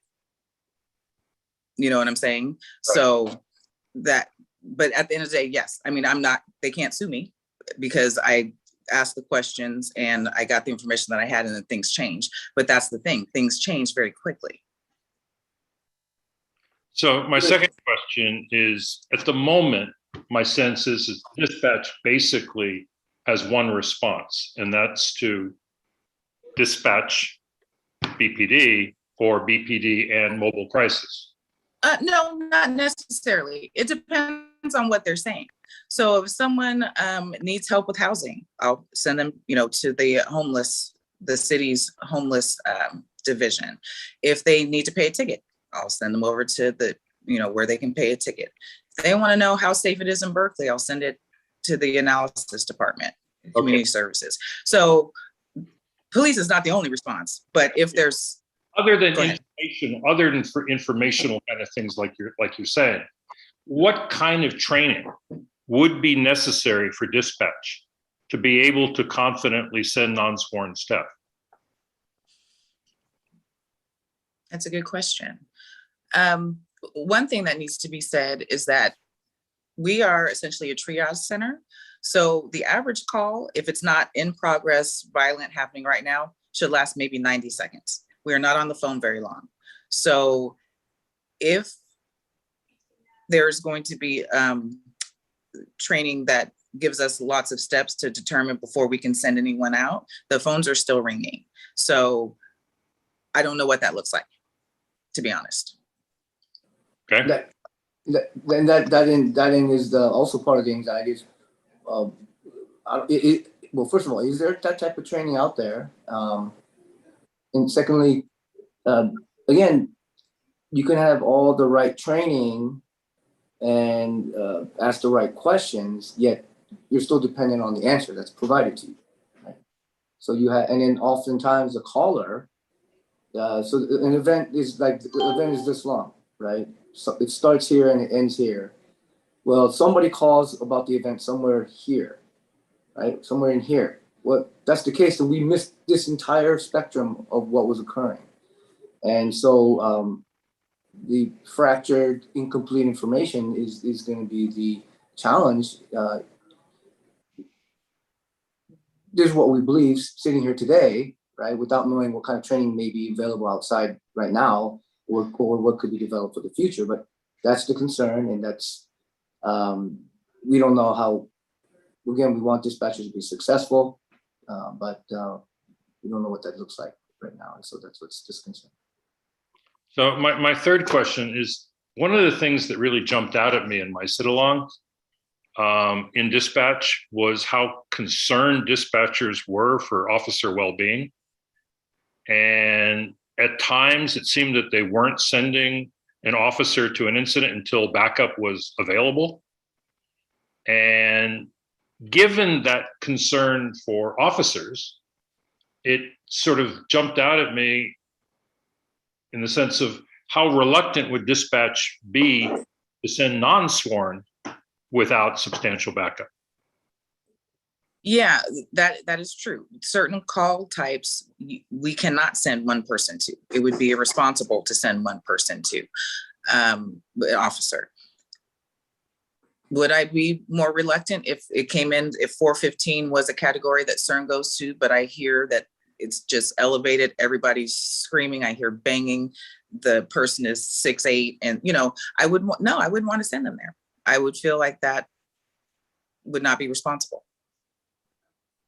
If I may add, sir, personally, I know how to call tick. That's it, though. I don't know how to do anything else, but I know how to take calls, 911 calls, non-emergency calls, enter information into the CAD system, and that workflow of the dispatcher. So when I speak to callers, I often use, for instance, 415, because I myself, who know the penal code, because I'm an officer, I sometimes can't figure out if there's an applicable penal code. So using penal code as your demarcation as to police or non-police, that's problematic. Coming from a person who actually knows the penal code, I use 415 all the time when I just don't quite know what's cracked. There's a problem, but we don't quite know what this is going to turn into.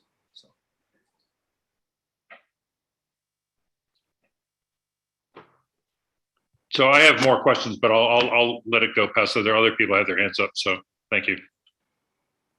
Thank you. Commissioner Harker. Thank you. So my first question is about 5150s and how you choose to assign that as a code. You specifically said that if you saw somebody walking into traffic, you would count that as a 5150.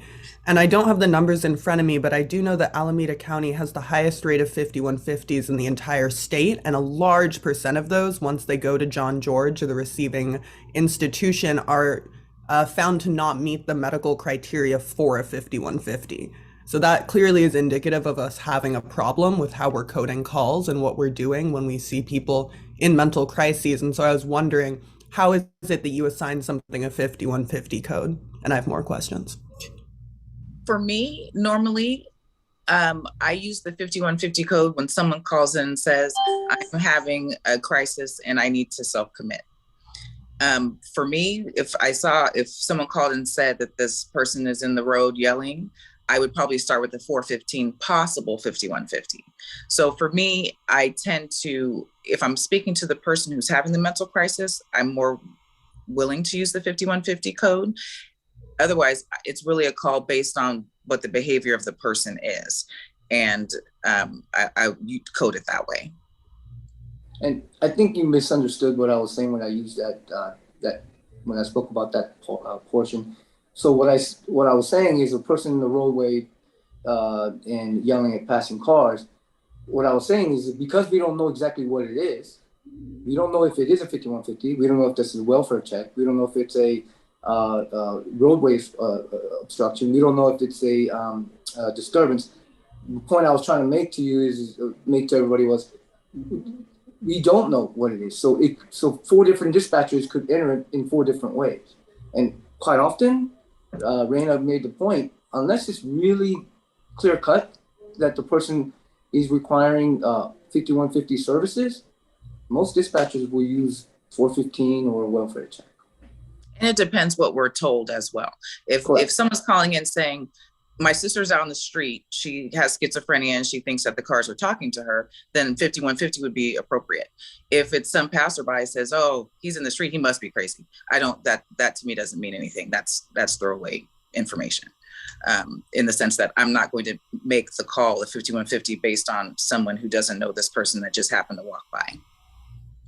Gotcha.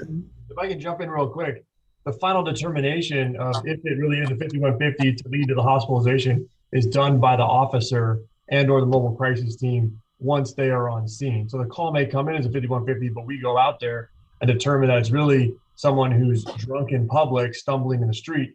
We might make an arrest because they're a danger to themselves and unable to care for themselves, which is going to be an arrest for 647F, and it's not going to be classified as a 5150. Again, it's the on-scene assessment that's going to determine if somebody's 51. Gotcha. So that means the responsibility for our overwhelming amount of 5150s lies with on-the-ground officers and not with dispatch, correct? As far as what it ends up being? Yes. Is that what you're asking? Absolutely. Yes. Got it. Thank you. That and with mobile crisis, if the mobile crisis is available, mobile crisis might write the 5150 and the officers standing by just to make sure everybody's safe. Thank you. My second question is, and I apologize if you already mentioned this, my Wi-Fi cut out for like a couple minutes in the middle of your presentation. But I understand that CERN, what you're clearly saying is that CERN does not match up with like your daily functionality as a dispatch center. And I was wondering how much NICJR interfaced with you or checked in with you in the process of creating the CERN model. That's a good question. Peter? Yeah.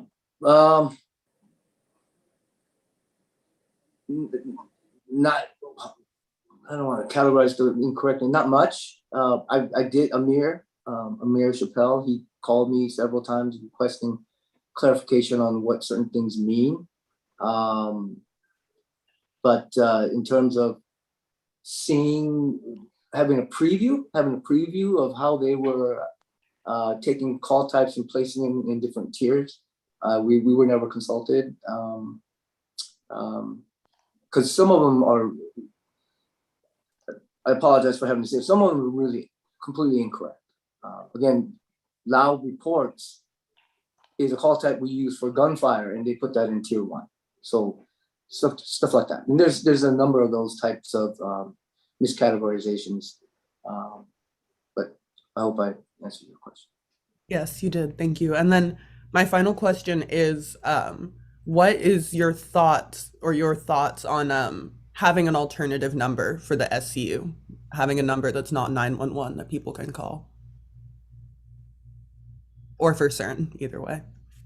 Yeah, I think it depends what it's used for. For instance, we have mobile crisis on duty, but we also have a mental health department. So mental health department gets their own calls and they deal with them as they see fit.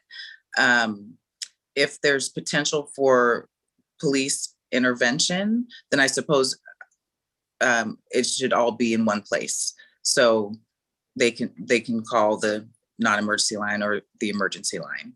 Unless this, I don't know if this was talked about, unless the idea is for them to have their own dispatch center, which I don't think, I don't think that's the route that they're going, but that's a choice. Then they could have their own phone number and we wouldn't be involved at all. But if we're going to be responsible for dispatching them, then they should come into the center where we are. Got it. Thank you. Commissioner Fine.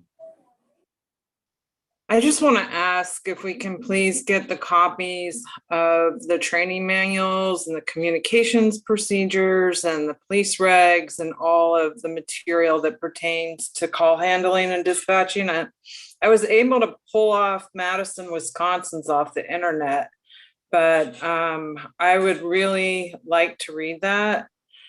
And I guess the only other thing is, I mean, are you prepared to work with an SCU? I mean, some of the things we talked about tonight, like having a mental health clinician on your dispatch staff, answering the phone, police, fire, EMT, mental health, and doing other things to foster that kind of unit and collaboration so that we can have a non-police crisis response. Is that something that the police department is prepared to see become a reality?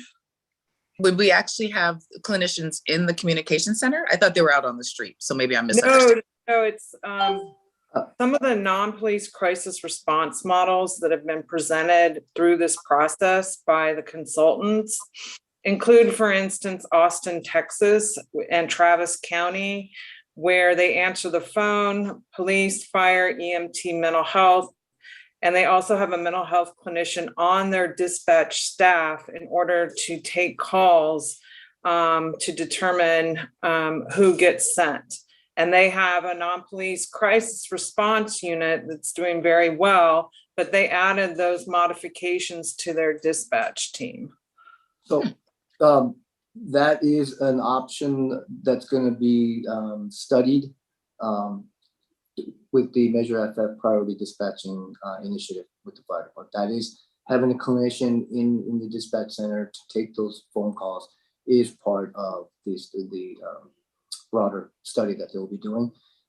I will say though that, and it would be great if we have such a resource. I will say though that majority of the callers about mental health, they don't really call themselves. It's basically somebody else seeing this person and then calling based on whatever they're observing. So the actual person in crisis calling in is very minimal.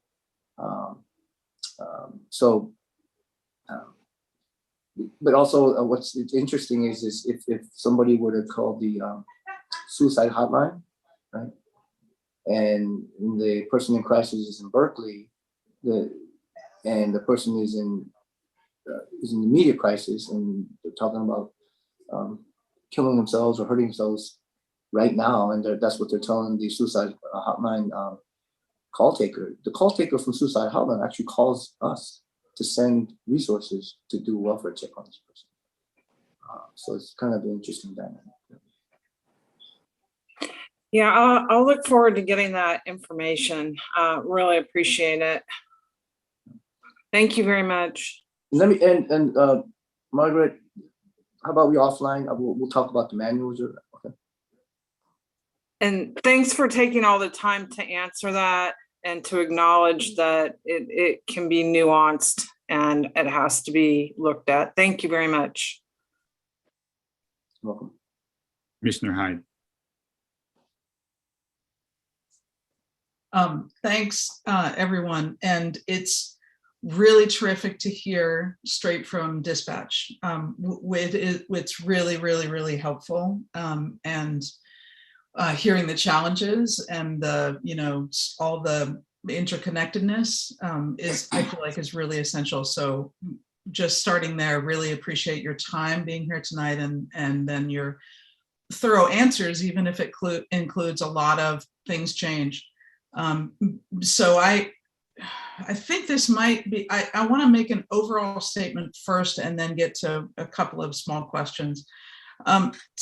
It is somewhat alarming to hear that there is another consultant working on possibly sizable dispatch changes. I mean, not that kind of investigation's not needed. It does feel like it's, there's some work to be done. There are new best practices out there. There's some universal problems that a dispatch center would have. And moving forward on that is great, but if the main thing that Nick Jr. with their large contract is recommending is CERN, and this is to some degree the first that you guys in dispatch are hearing of it, that's disturbing. And it doesn't feel like this is the right venue for you guys to really digest the CERN report and then react to it. Because all the problems you've raised feel very valid. And those are a lot of the things that we've talked about and wondered about in our subcommittee meetings and in our larger task force meetings. So Nathan, this is a question for you, I suppose. How is it that there's yet another consultancy doing something that feels like it's a very big overlap with the main alternative that Nick Jr. for their 270K has just recommended to us? And those two entities are not speaking. I can't speak for Nick Jr. I do know the Measure F process started, long before this task force was formed, and it's similar to other issues we've run into in terms of RDA and that work. Even though obviously we have more folks here who know about that work. I can't speak for Nick Jr. as to why communication happened or didn't happen. That's right. Well, and that's my honest answer. just to do a little clarification, what the firefighters are working on is emergency medical dispatching, so that if you call saying you have a heart attack, I can help work you through until we get there. So that's the big thing dispatch wise that they're working on and what they want to have. So it's not exactly the same as CERN. So just want to put that out there. Everyone, so it sounds like it's more narrow. It might be more narrow in scope. Yes, it's very specific to just medical response. Well, okay. Yes, and I believe because of so many of these initiatives are going on, they're also feeling the pressure about, is there a dispatching model as well for mental health? That type. So it is it's crossing, sectionally crossing. But again, keep in mind, Measure FF was a huge, it's about wildfire prevention too. It's about fire marshals, it's about inspectors, it's about additional ambulances. It's a huge, big thing. And dispatch is a part of it, only a small piece of it for the emergency medical dispatching component. And now they're finding that, hey, we may need to also look into, consultants needs to look into how dispatchers can be better trained, and is there a system for medical or dispatching regarding mental health issues, et cetera, et cetera. So I will say, though, that when I try to share some of what's going on with my dispatchers about all the initiatives, their response is, why are there so many different consultants? Mm-hmm. I'm wondering the same. Okay, well, good to hear that there's the medical part of what you've been discussing is specifically related to the Measure FF. And now there's a discussion of possibly a larger revamp of dispatch that would include more than just medical. Is that a correct assessment? At least they'll try to study, yes. But okay. Definitely, there is definitely a medical systems out there. But I guess the goal is also going to be the mental health aspect and the other societal. I'm sure they're talking about, those discussions are being had, that we need to also have look for systems that will help dispatchers for those. Okay, great. So there's time and space to still wrap these things together so that we don't have conflicting recommendations for dispatch coming in. Yes? Correct. Because they haven't even finalized the consulting firm yet. Okay, great. So that was thing one. I really would like Nick Jr. to be talking more thoroughly to you guys and getting all of this great feedback from you on things that they might recommend. Again, this doesn't seem a very effective forum to get all your really granular, smart, detailed feedback. So this next question might be more for Lieutenant McGee to respond to.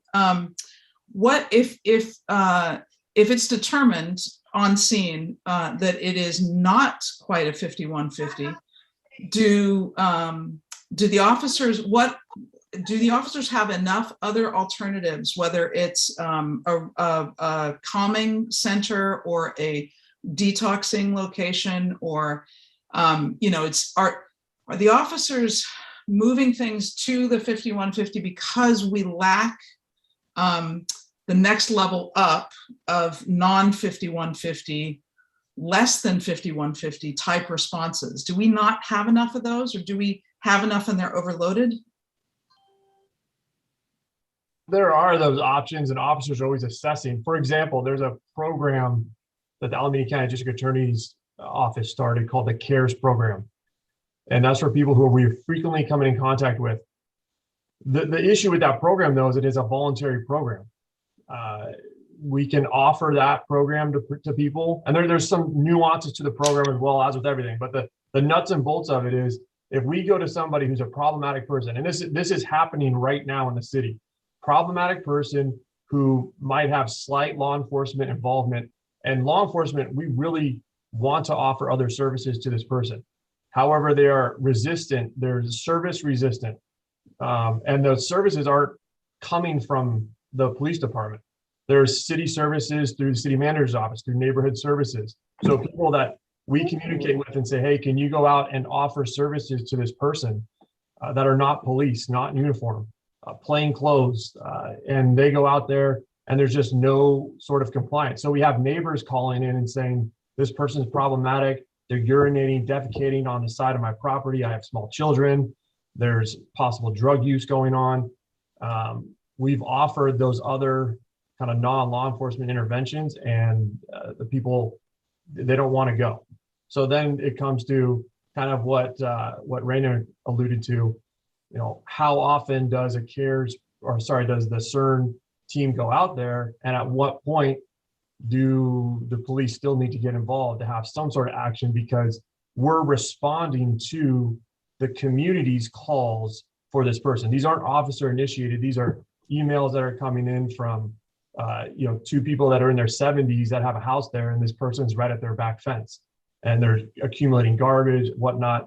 And we're trying to work all sides of that with the least amount of law enforcement intervention possible.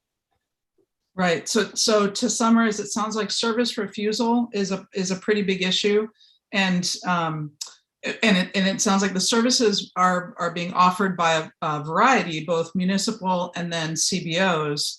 But wherever the service is coming from, if somebody is not ready to take action on their own, then we're very limited on options. Yes, and that's where we come into play. That's where and it has to default to BPD right now. Yeah, I mean, it gets down to, we're trying to evoke some sort of behavior change, and we're trying to keep the community safe, and people are calling us because they feel unsafe with somebody who is in the midst of whatever crisis they're in. And we're trying to remedy by providing a number of interventions, whether it's neighborhood services with the city manager's office, or referring to mental health services with the city, or trying to utilize the CARES program with Alameda County DA's office.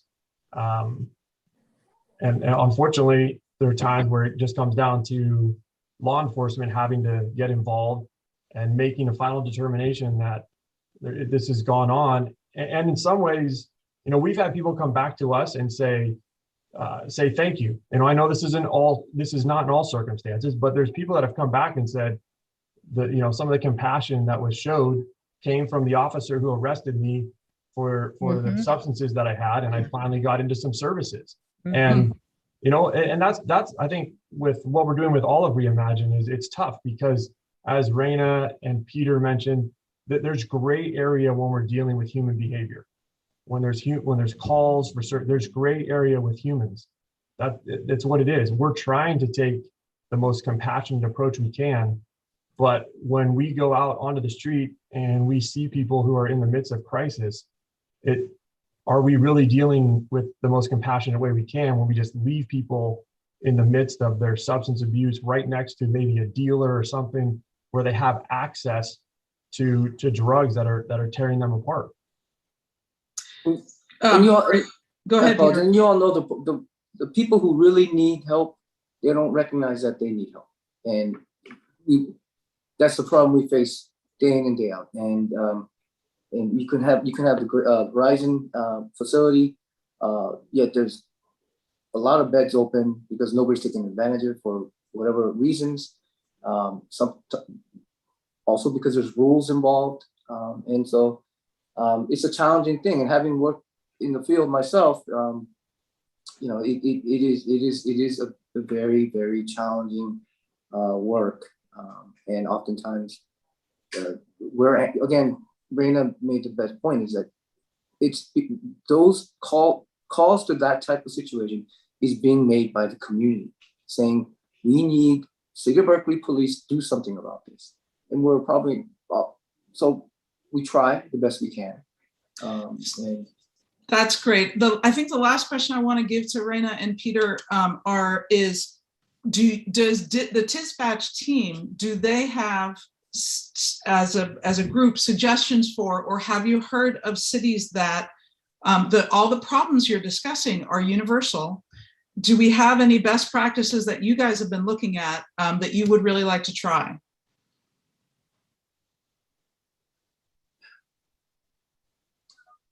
But I guess there's a whole bunch of different programs nationwide. Right? We hear about Cahoots, we hear about San Francisco's model. Cahoots has been around for 30 plus years, so they have a track record. They had 30 years to figure out how to get there. That's right. They had 30 years to figure it out, right? And all these other programs that's going on, they're all in the same test phase, and they're trying to tweak it to figure out how best to do it. So I have yet to hear about any great success and what. And again, I wish the consultants would find these things and help us navigate through that. But I guess the answer to your question is we may not have looked very hard, but no, we don't. We're not seeing it. Reina, any thoughts? Essentially the same thing. I'm not aware of anything more than, I feel like Berkeley has tons of services, like more than the average place. And we have a lot of people that are not interested in taking advantage of the services that are here. And right. we cannot make them. The small things we can do in dispatch, if it's not busy, sometimes we'll just let them talk to us. You know what I mean? Some people just want to have a conversation. Obviously when it's busy, we cannot do that, but there are times where, otherwise they're going to keep calling. So that's sometimes it'll stop them for the night if you just go ahead and let them talk for a little while. And that's the best we can do for a person. Thank you both very much. Thank you. Buna, did you have something? Yes. I'm sitting here and listening from with a couple of different lenses, and also one, I think it's not fair for any of us in this task force to compare one consultant's work and say it's incredible, and another consultant's work and say, so very uncomfortable about that. And the reason why is that we're not talking about how much experience RDA has had in Berkeley and in Berkeley mental health. They have been the consultants for almost all the major Berkeley mental health initiatives for the last 12, 15 years, at least. Their connections in the system itself are huge. They work closely with all our mental health directors during that time, the staff, everything. So one consultant that came in and clearly did not know Berkeley might have a different curve of learning and catching up than a consultant that's been doing work here forever. And the improvement in the work, and I haven't seen all of RDA's work, so I'm not going to say, oh, that's over here and this is over here, because I haven't seen all of Nick Jr.'s work either. So I think it doesn't serve the community or our political people or the CBOs or our city staff or any of the people sitting in this room to spend so much time on they good, they bad. What purpose does that serve? You know, how can we move forward this process with the consulting firm that we have if we continue to sort of do this comparative analysis and, you know, individually, yes. In a subcommittee, yes. And then we can take those concerns to where they need to go. But this public forum and spending time on, you know, I'm just saying, for me, that is gut uncomfortable. One of the questions that I had for both Matt, right? Yeah, okay. And Peter is, so SCU is going to have, and the number of calls that you guys responded to was what, like 84,000 in 1 year? Peter, is that what you said? Something close to that? Huge. We're going to have an SCU with 1 vehicle, maybe 2.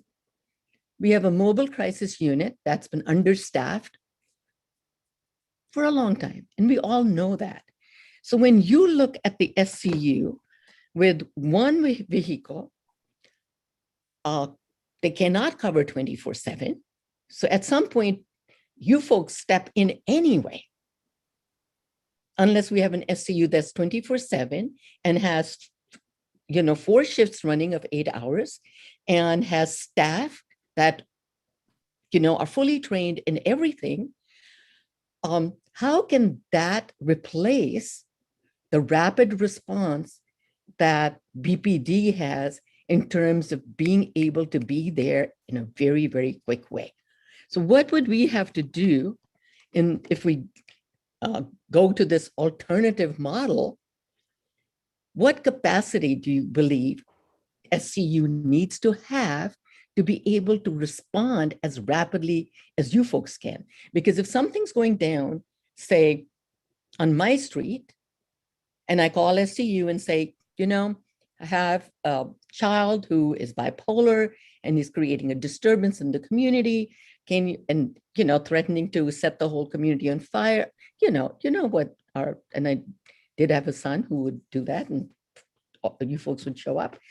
And then you decide, well, you know, we know this person and this is sort of, you know, what occasionally happens. Or let's say a grandmother, I'll speak for myself, I call and say, hey, you know, I need somebody to come help me out because I'm having some issues with my own mental health, but I don't need a heavy duty response. So SCU is here with me, and dispatch is getting 3, 4, 5, 6, 7, 8 calls. How is SCU going to get to those other people in the community? That is my biggest concern. I love the model, a huge, you know, proponent of alternatives to police footprints, but still I have to be able to go to bed comfortably knowing that the appropriate response is going to show up. And how are we going to build that capacity in the SCU so they can be present at 2 or 3 places at the same time, which is an ability that you folks have, you know. So that's a question I need answered. And it'd be great if you folks could look at that and say, you know, for a minute, look at, so what if politicians and everybody decide to go that route? You know, what will your role then be? And that would really help us, because I'm a little concerned about setting an organization and its staff up, or a peer-run program up, to be dealing with some very heavy duty issues without police backup, and not the capacity to be in 2 or 3 places at the same time.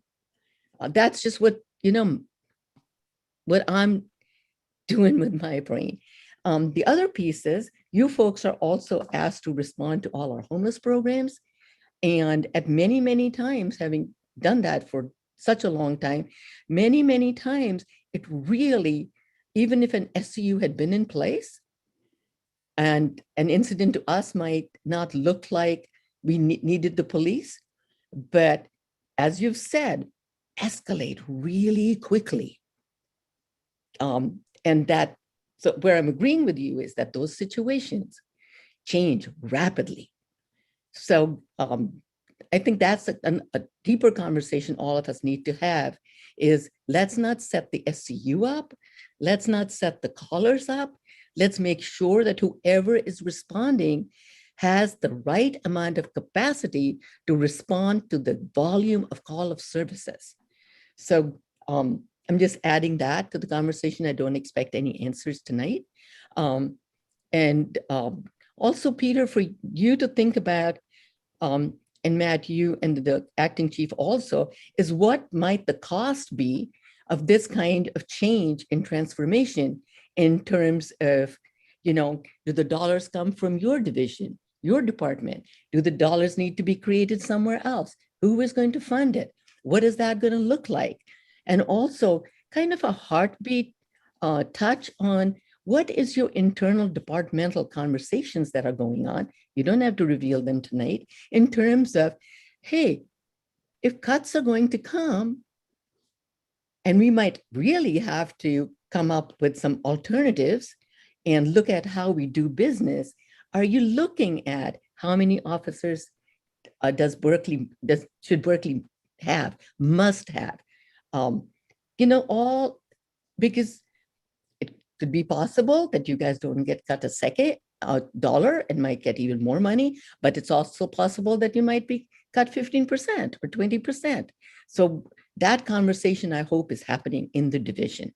So I know I've asked for, you folks to start the inner, from the city's perspective, looking at all the recommendations and also looking internally at yourselves that, oh my gosh, if cuts happen, how are we going to manage those and still provide the services that are needed in Berkeley that are in even the criminal part of the calls for service. So was I clear? Okay, thank you. Commissioner Malvito. Everyone, thank you so much for the presentation and this discussion. If anything, it's been really insightful as to what you all folks are going through on a daily basis. I know many of us have not done the ride-alongs or have gone to see dispatch operate, but hearing a little bit of the nuances and the difficulties that you face and the challenges is really, if anything, it highlights the intersectionality of the reimagining that we're actually trying to do here. I mean, something that comes to mind when I hear the term, service resistant. I used to work in the Tenderloin with homeless communities for many years, and that term was thrown around quite a bit. And it's something that I've actually been thinking about as we're discussing, dispatch and the transformation of dispatch. I think for many, one of the biggest changes that we need to start considering is what are these services that are being offered? What history does a person who maybe is resisting these services have with those services, or that specific service provider?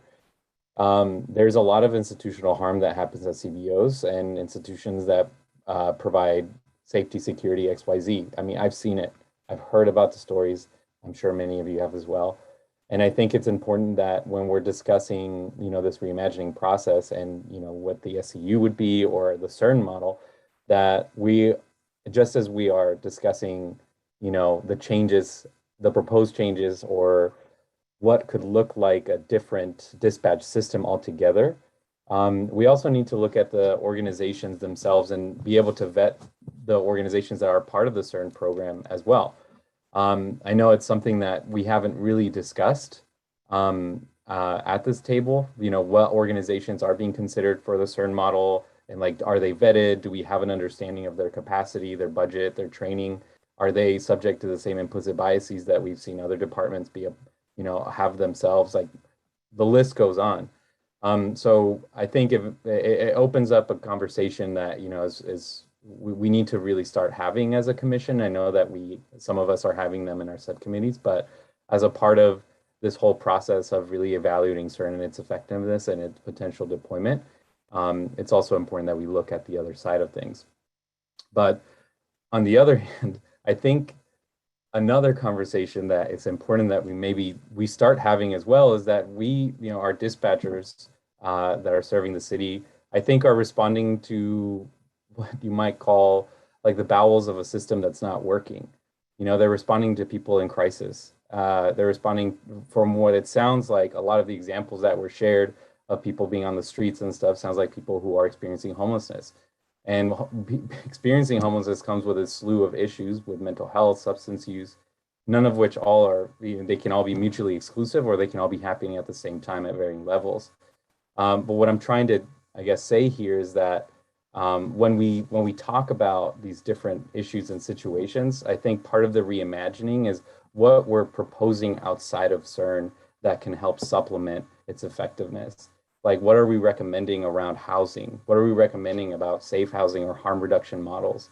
What are we thinking about, what are some of the different things that we can offer for women who are victims of violent crime or are domestic abuse at home?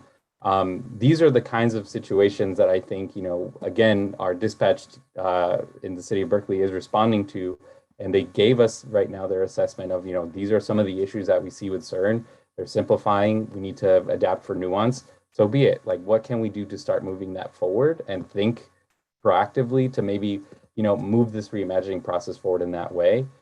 But also at the same time, looking at the things that contribute to the issues of violence and homelessness and substance use to a chronic and harmful place that, we can start talking about, and again, inviting people to come and discuss what those different models look like.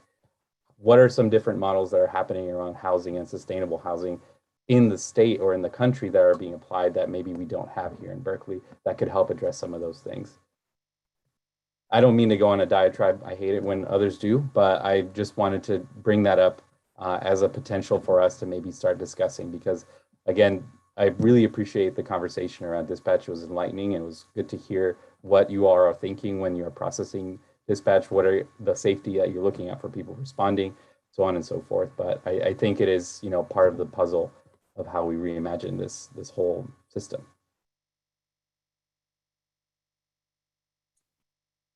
I think it's Commissioner Fine.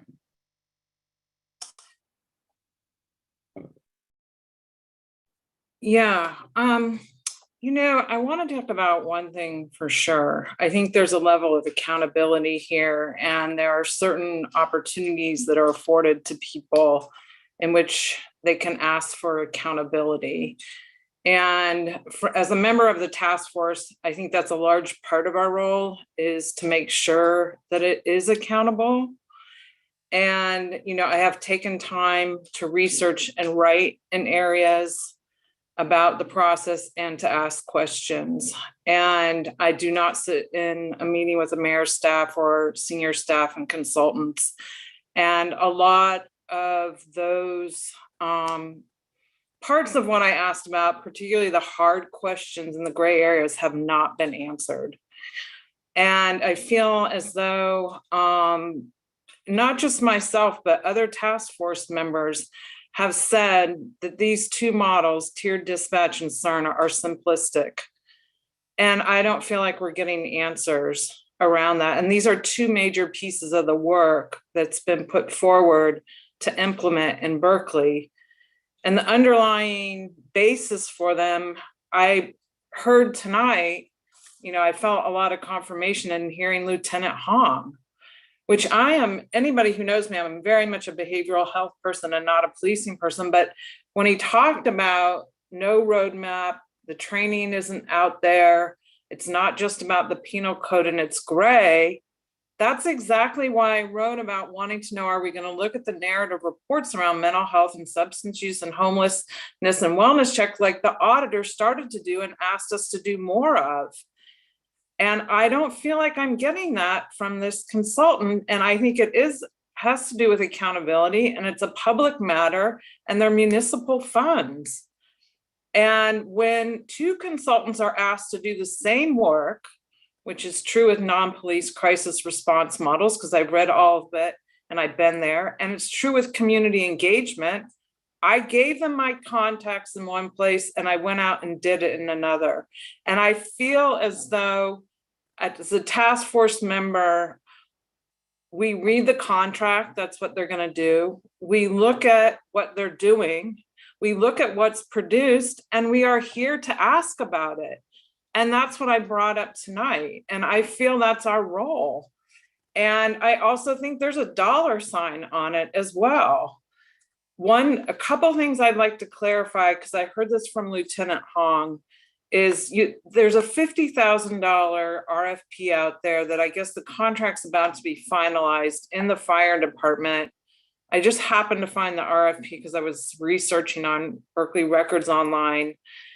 Is it going to state in the contract that they're going to be looking at a mental health, substance use, and homeless type clinician by that public safety dispatch consultant? Is that going to be a piece of it? Because we just don't acknowledge that behavioral health is sitting right in front of us and we have to deal with it. So I'm trying to nail down, where is this going to be? Obviously it's with SCU, but dispatch is the centerpiece of this, and these calls have to be handled.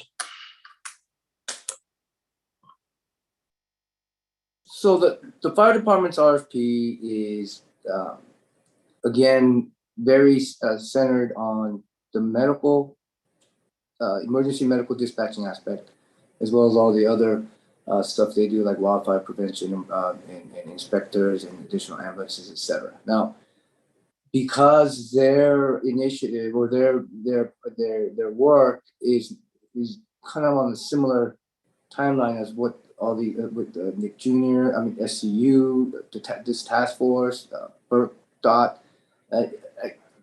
I can't. First of all, please don't let me be the spokesperson for. I don't want to misspeak on behalf of the fire department. So the caveat is just based upon my personal knowledge. I know that during the RFP process, where we were looking into, where we were reviewing different consultants, conversations around the table were, hey, would any of these EMD systems provide guidance when it comes to mental health crises? And we're like, hey, we should, and the conversation would be, yes, I think we should be looking into those things. So that's why I'm speaking on I believe that is also, that's why I'm saying that I believe that's also something that they could be looking into. I'm not going to say specifically that they are, or they may not be successful in that. But yeah, I think I've answered your question. Let me know if I haven't. I don't know, maybe I should follow up with you about it, because some of the, because you brought up, go ahead. I'm sorry. The dispatch component is really about the emergency medical dispatching and priority dispatching aspect. Okay. But the RFP is really for that aspect.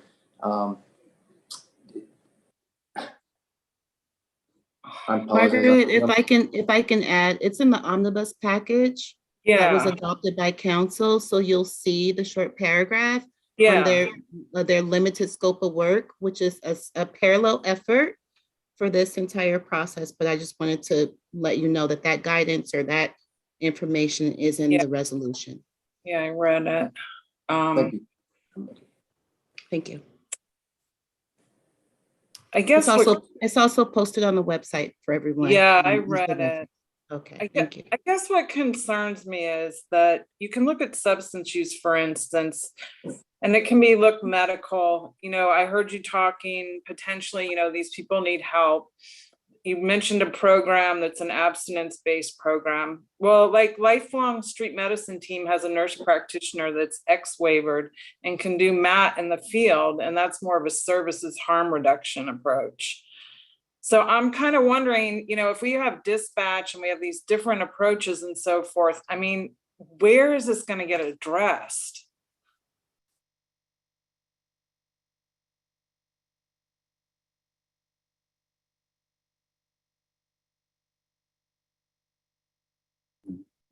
It's a fair question. Chair Mizell, so we still have subcommittee reports, so I'm not sure if you're looking at the agenda, and we also have public comment right now. Right.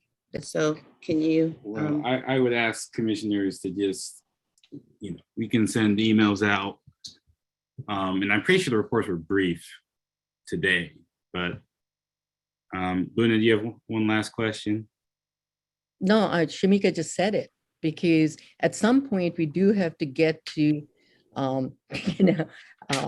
being able to do these meetings in less than 5 hours. I would love that, so but we I need to- don't we need to control take the that whole on. cycle of time. And also, I just I want want to folks to be able provide- to, yeah. Luna, 1 second, please. Sure. I understand the meetings are going 4 hours.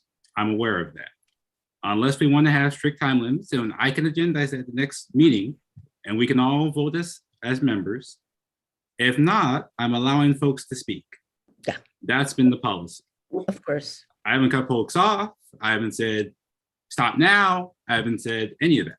If we want that policy in place, I'll agendize the next meeting, and then the meetings will go faster, but there'll be less questions. There'll be less back and forth. I just want to be cognizant of people who are raising children. Francis has to leave at 8. I agree. So, there's some of us who could leave at 8 or 9 or 10. So I'm just looking for our own health also, because this is going to go on for much longer than, but Nathan, I totally back you on the process. No, I fully hear you. And I'm happy for us to seriously consider something like that at the next meeting. Okay. Well, thank you, Zehong, Reina, McGee for being here, answering these questions, and helping give us really a more nuanced view of how all this works.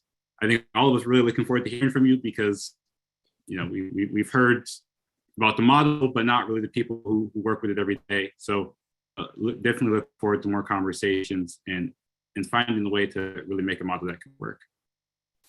And I would be happy to be a part of the conversation. So I appreciate that. And any questions you guys have, you can email me. It's fine.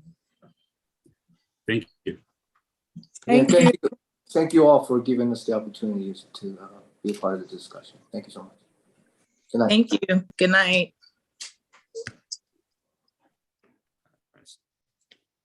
Okay. 2 subcommittee reports. I don't think there was too much to report, but Chair, do you think we can do public comment right now? Would you mind, yes, we can do Chair public Mizell? comment. Okay, Yes. thank you. One moment.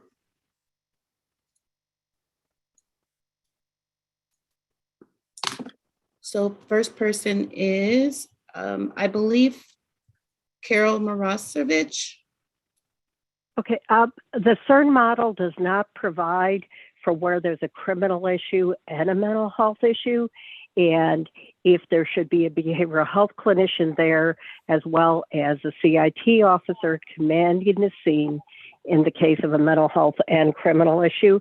And Commissioner Hyde raised a very important issue with what alternatives are available in the community, and the officer, McGee, in good faith, and the dispatch officers said that there were alternatives available, but those alternatives are not available for people in crisis.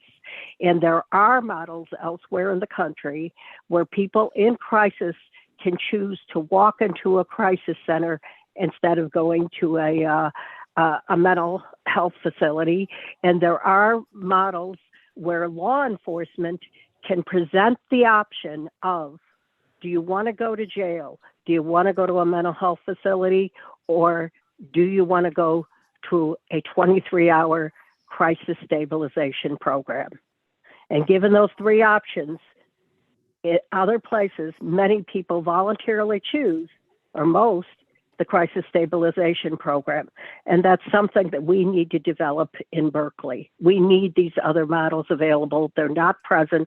What the officers were speaking to were other programs that are available when you're not in crisis. Thank you. Thank you.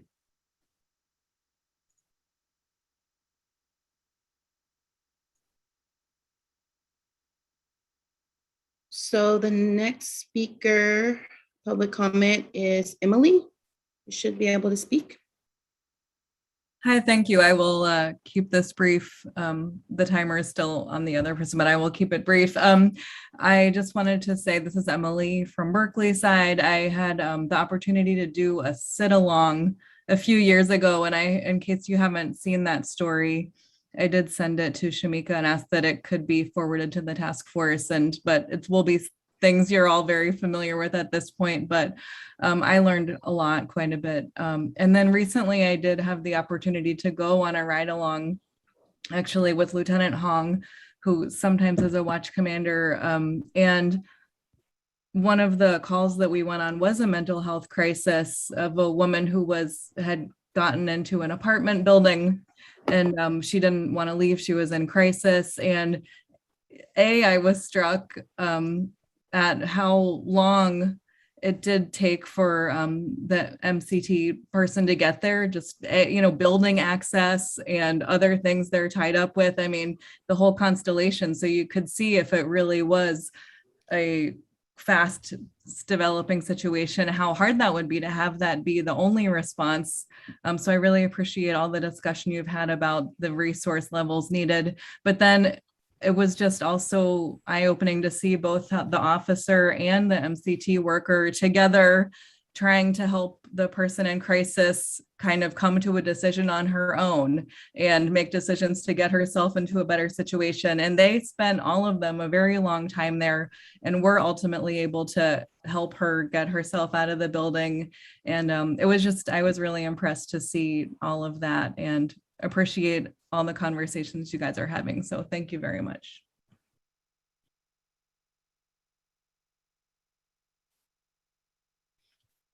Chair Mizell, it looks like that's it for public comment. Thank you. Okay. My agenda is still here somewhere. Subcommittee reports. I'm pretty sure the first one is the police related subcommittee. If there's anything to report out. Pam, you gonna do that, or do you want me to? Pamela? Yeah, I'd be grateful if you would, Buna, and then I'll add in if there's anything I can add. And same for Dane and Alicia and whoever else has been coming. We sort of take on what's on the next agenda, and then we look at it and we come up with questions, or we have deep discussions around a number of issues. One of the pieces that I think we need to look at more deeply is what belongs in our committee, which also at the end of it has alternatives to policing, and what belongs, which I think CERN is, not CERN, I'm sorry, SCU and community-based responses, and that maybe we should be concentrating on police, budget, where we could reduce, where, that side, and also the response to criminal activity side. And the alternatives committee might want to look at the capacity of CBOs, who might be doing what will that cost be, what services need to be developed, how long will that take? So that's a discussion, I think that's worthy of more discussion. And I would say that at the next police subcommittee, we need to look at what might be our more defined role, so we're not duplicating or stepping. And the same thing for the other committee, because we tend to want to get into what they might have higher expertise on. But I've also seen that subcommittee might want to get into a lot of the issues because they're so interconnected. And I feel that there are different, that we wear different lens and might look at the same thing from different places, but we also want to make sure we don't duplicate and come into these meetings with similar reports. And so that's a piece of work that I think needs to be done very quickly. And we will try to do that at the next Tuesday meeting and bring back to the task force what we feel sits with us. So that's where we're at. we need more of our members to show up, because we need all the input that we possibly can. And if Pam, you want to add to that? And then Dan, if you're still here, if you could add. Ned also is on that subcommittee, as is Alicia. As is Nathan.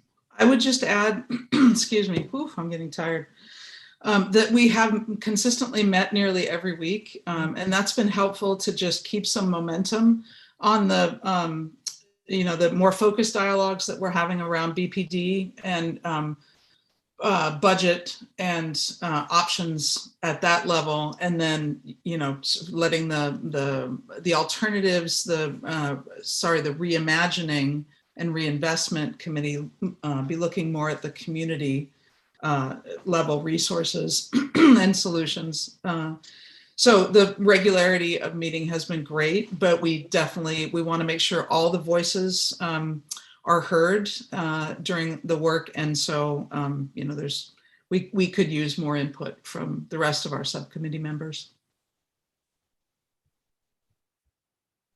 Thank you. Community engagement subcommittee. Okay. Improve and reinvest. Anything to report out? Yeah, Hector, you want to go first? I have something to say, but you might as well. Or Liza want to go before me?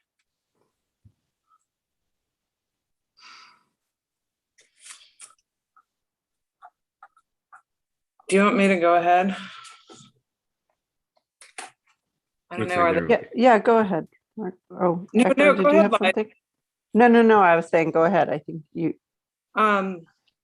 This subcommittee focuses on improve and reinvest, and also alternatives to policing. We talked about how some of the reports are not out yet. Community engagement report by RDA and the recommendations on the SCU are not going to be out.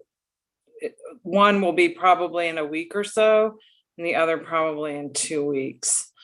We have felt that we need to read those in order to completely understand what an alternative to policing would look like.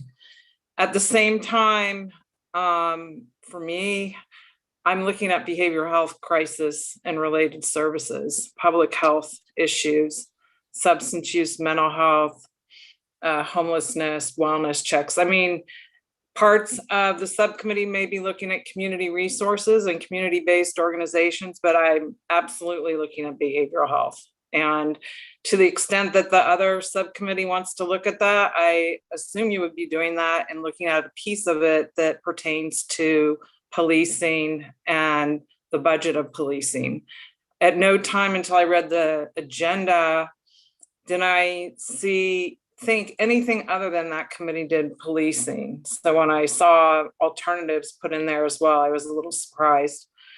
I think anything that has to do with service delivery and that's connected to community-based organizations, public health, transportation, gun violence, and others could be part of this committee. And I think people should be doing what they have a passion about, because it is volunteer. And at the end of the day, I would hope that's what people want to do.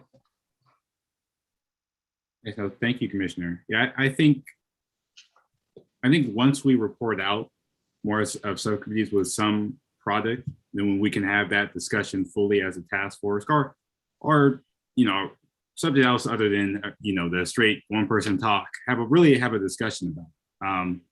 But I guess just in terms of organization for that beginning part, like how you have your expertise within that subcommittee, I think that would be helpful just to getting a project out. But I do agree with you. Everyone should have input on the final project. Okay. Gender violence. Sorry, I just wanted to add one more little bit to the alternatives. I think the way we should be framing anyone who would be interested in joining that sort of discussion offline, or I think what we're essentially looking for is a sales pitch. Like, I'm really interested in looking for a sales pitch from an organization that maybe has a program that we don't know about in Berkeley, or maybe has a program that's been in the pipeline that just hasn't had funding to really address issues of community violence, et cetera. So that's the kind of stuff that I'm personally really interested in looking at. But I also would like to, just put this in our commission's head as like food for thought, is I think we can also, maybe we don't not just identify alternatives to policing or alternative models that address community violence, but we also say which ones are not effective. We can put out a recommendation of this is not an effective use of our funds or our time. There are a few things that, are even as we speak, going to be going up to city council that are issues of public safety that are proven not to be effective. Where is our voice in that? I don't know what the limitations of our commission is to weigh in on that, but I think it is important that we are sort of on top of what's going on at city council level because they are currently trying to address issues of community violence, and we're not a part of that conversation. Thank you. One small note, sorry, Chair. One small note for that subcommittee. You can't add anyone else because then you'll be at a quorum. Okay, just FYI. So just for that particular one, just wanted to bring that to your attention. Alternative solutions to gender-based violence. Bernali, Francis is not here. So do you want to report back, please? Yeah, we have scheduled our next listening session that will be focused on police response to gender-based violence, and it's going to be on October 7th. So we'll have a more substantial report from that session at the next meeting. And then once we have completed those two listening sessions, or completed the second listening session, we'll be working on a report that we can bring back to the full commission. And we're hoping that our report's going to be, this works, this doesn't work. If we put this in place, it'll cost this much. So also doing a cost analysis, as well as the kinds of, right now, Berkeley has no woman who is on our domestic violence in the division. And there's a small contract with the Family Violence Center.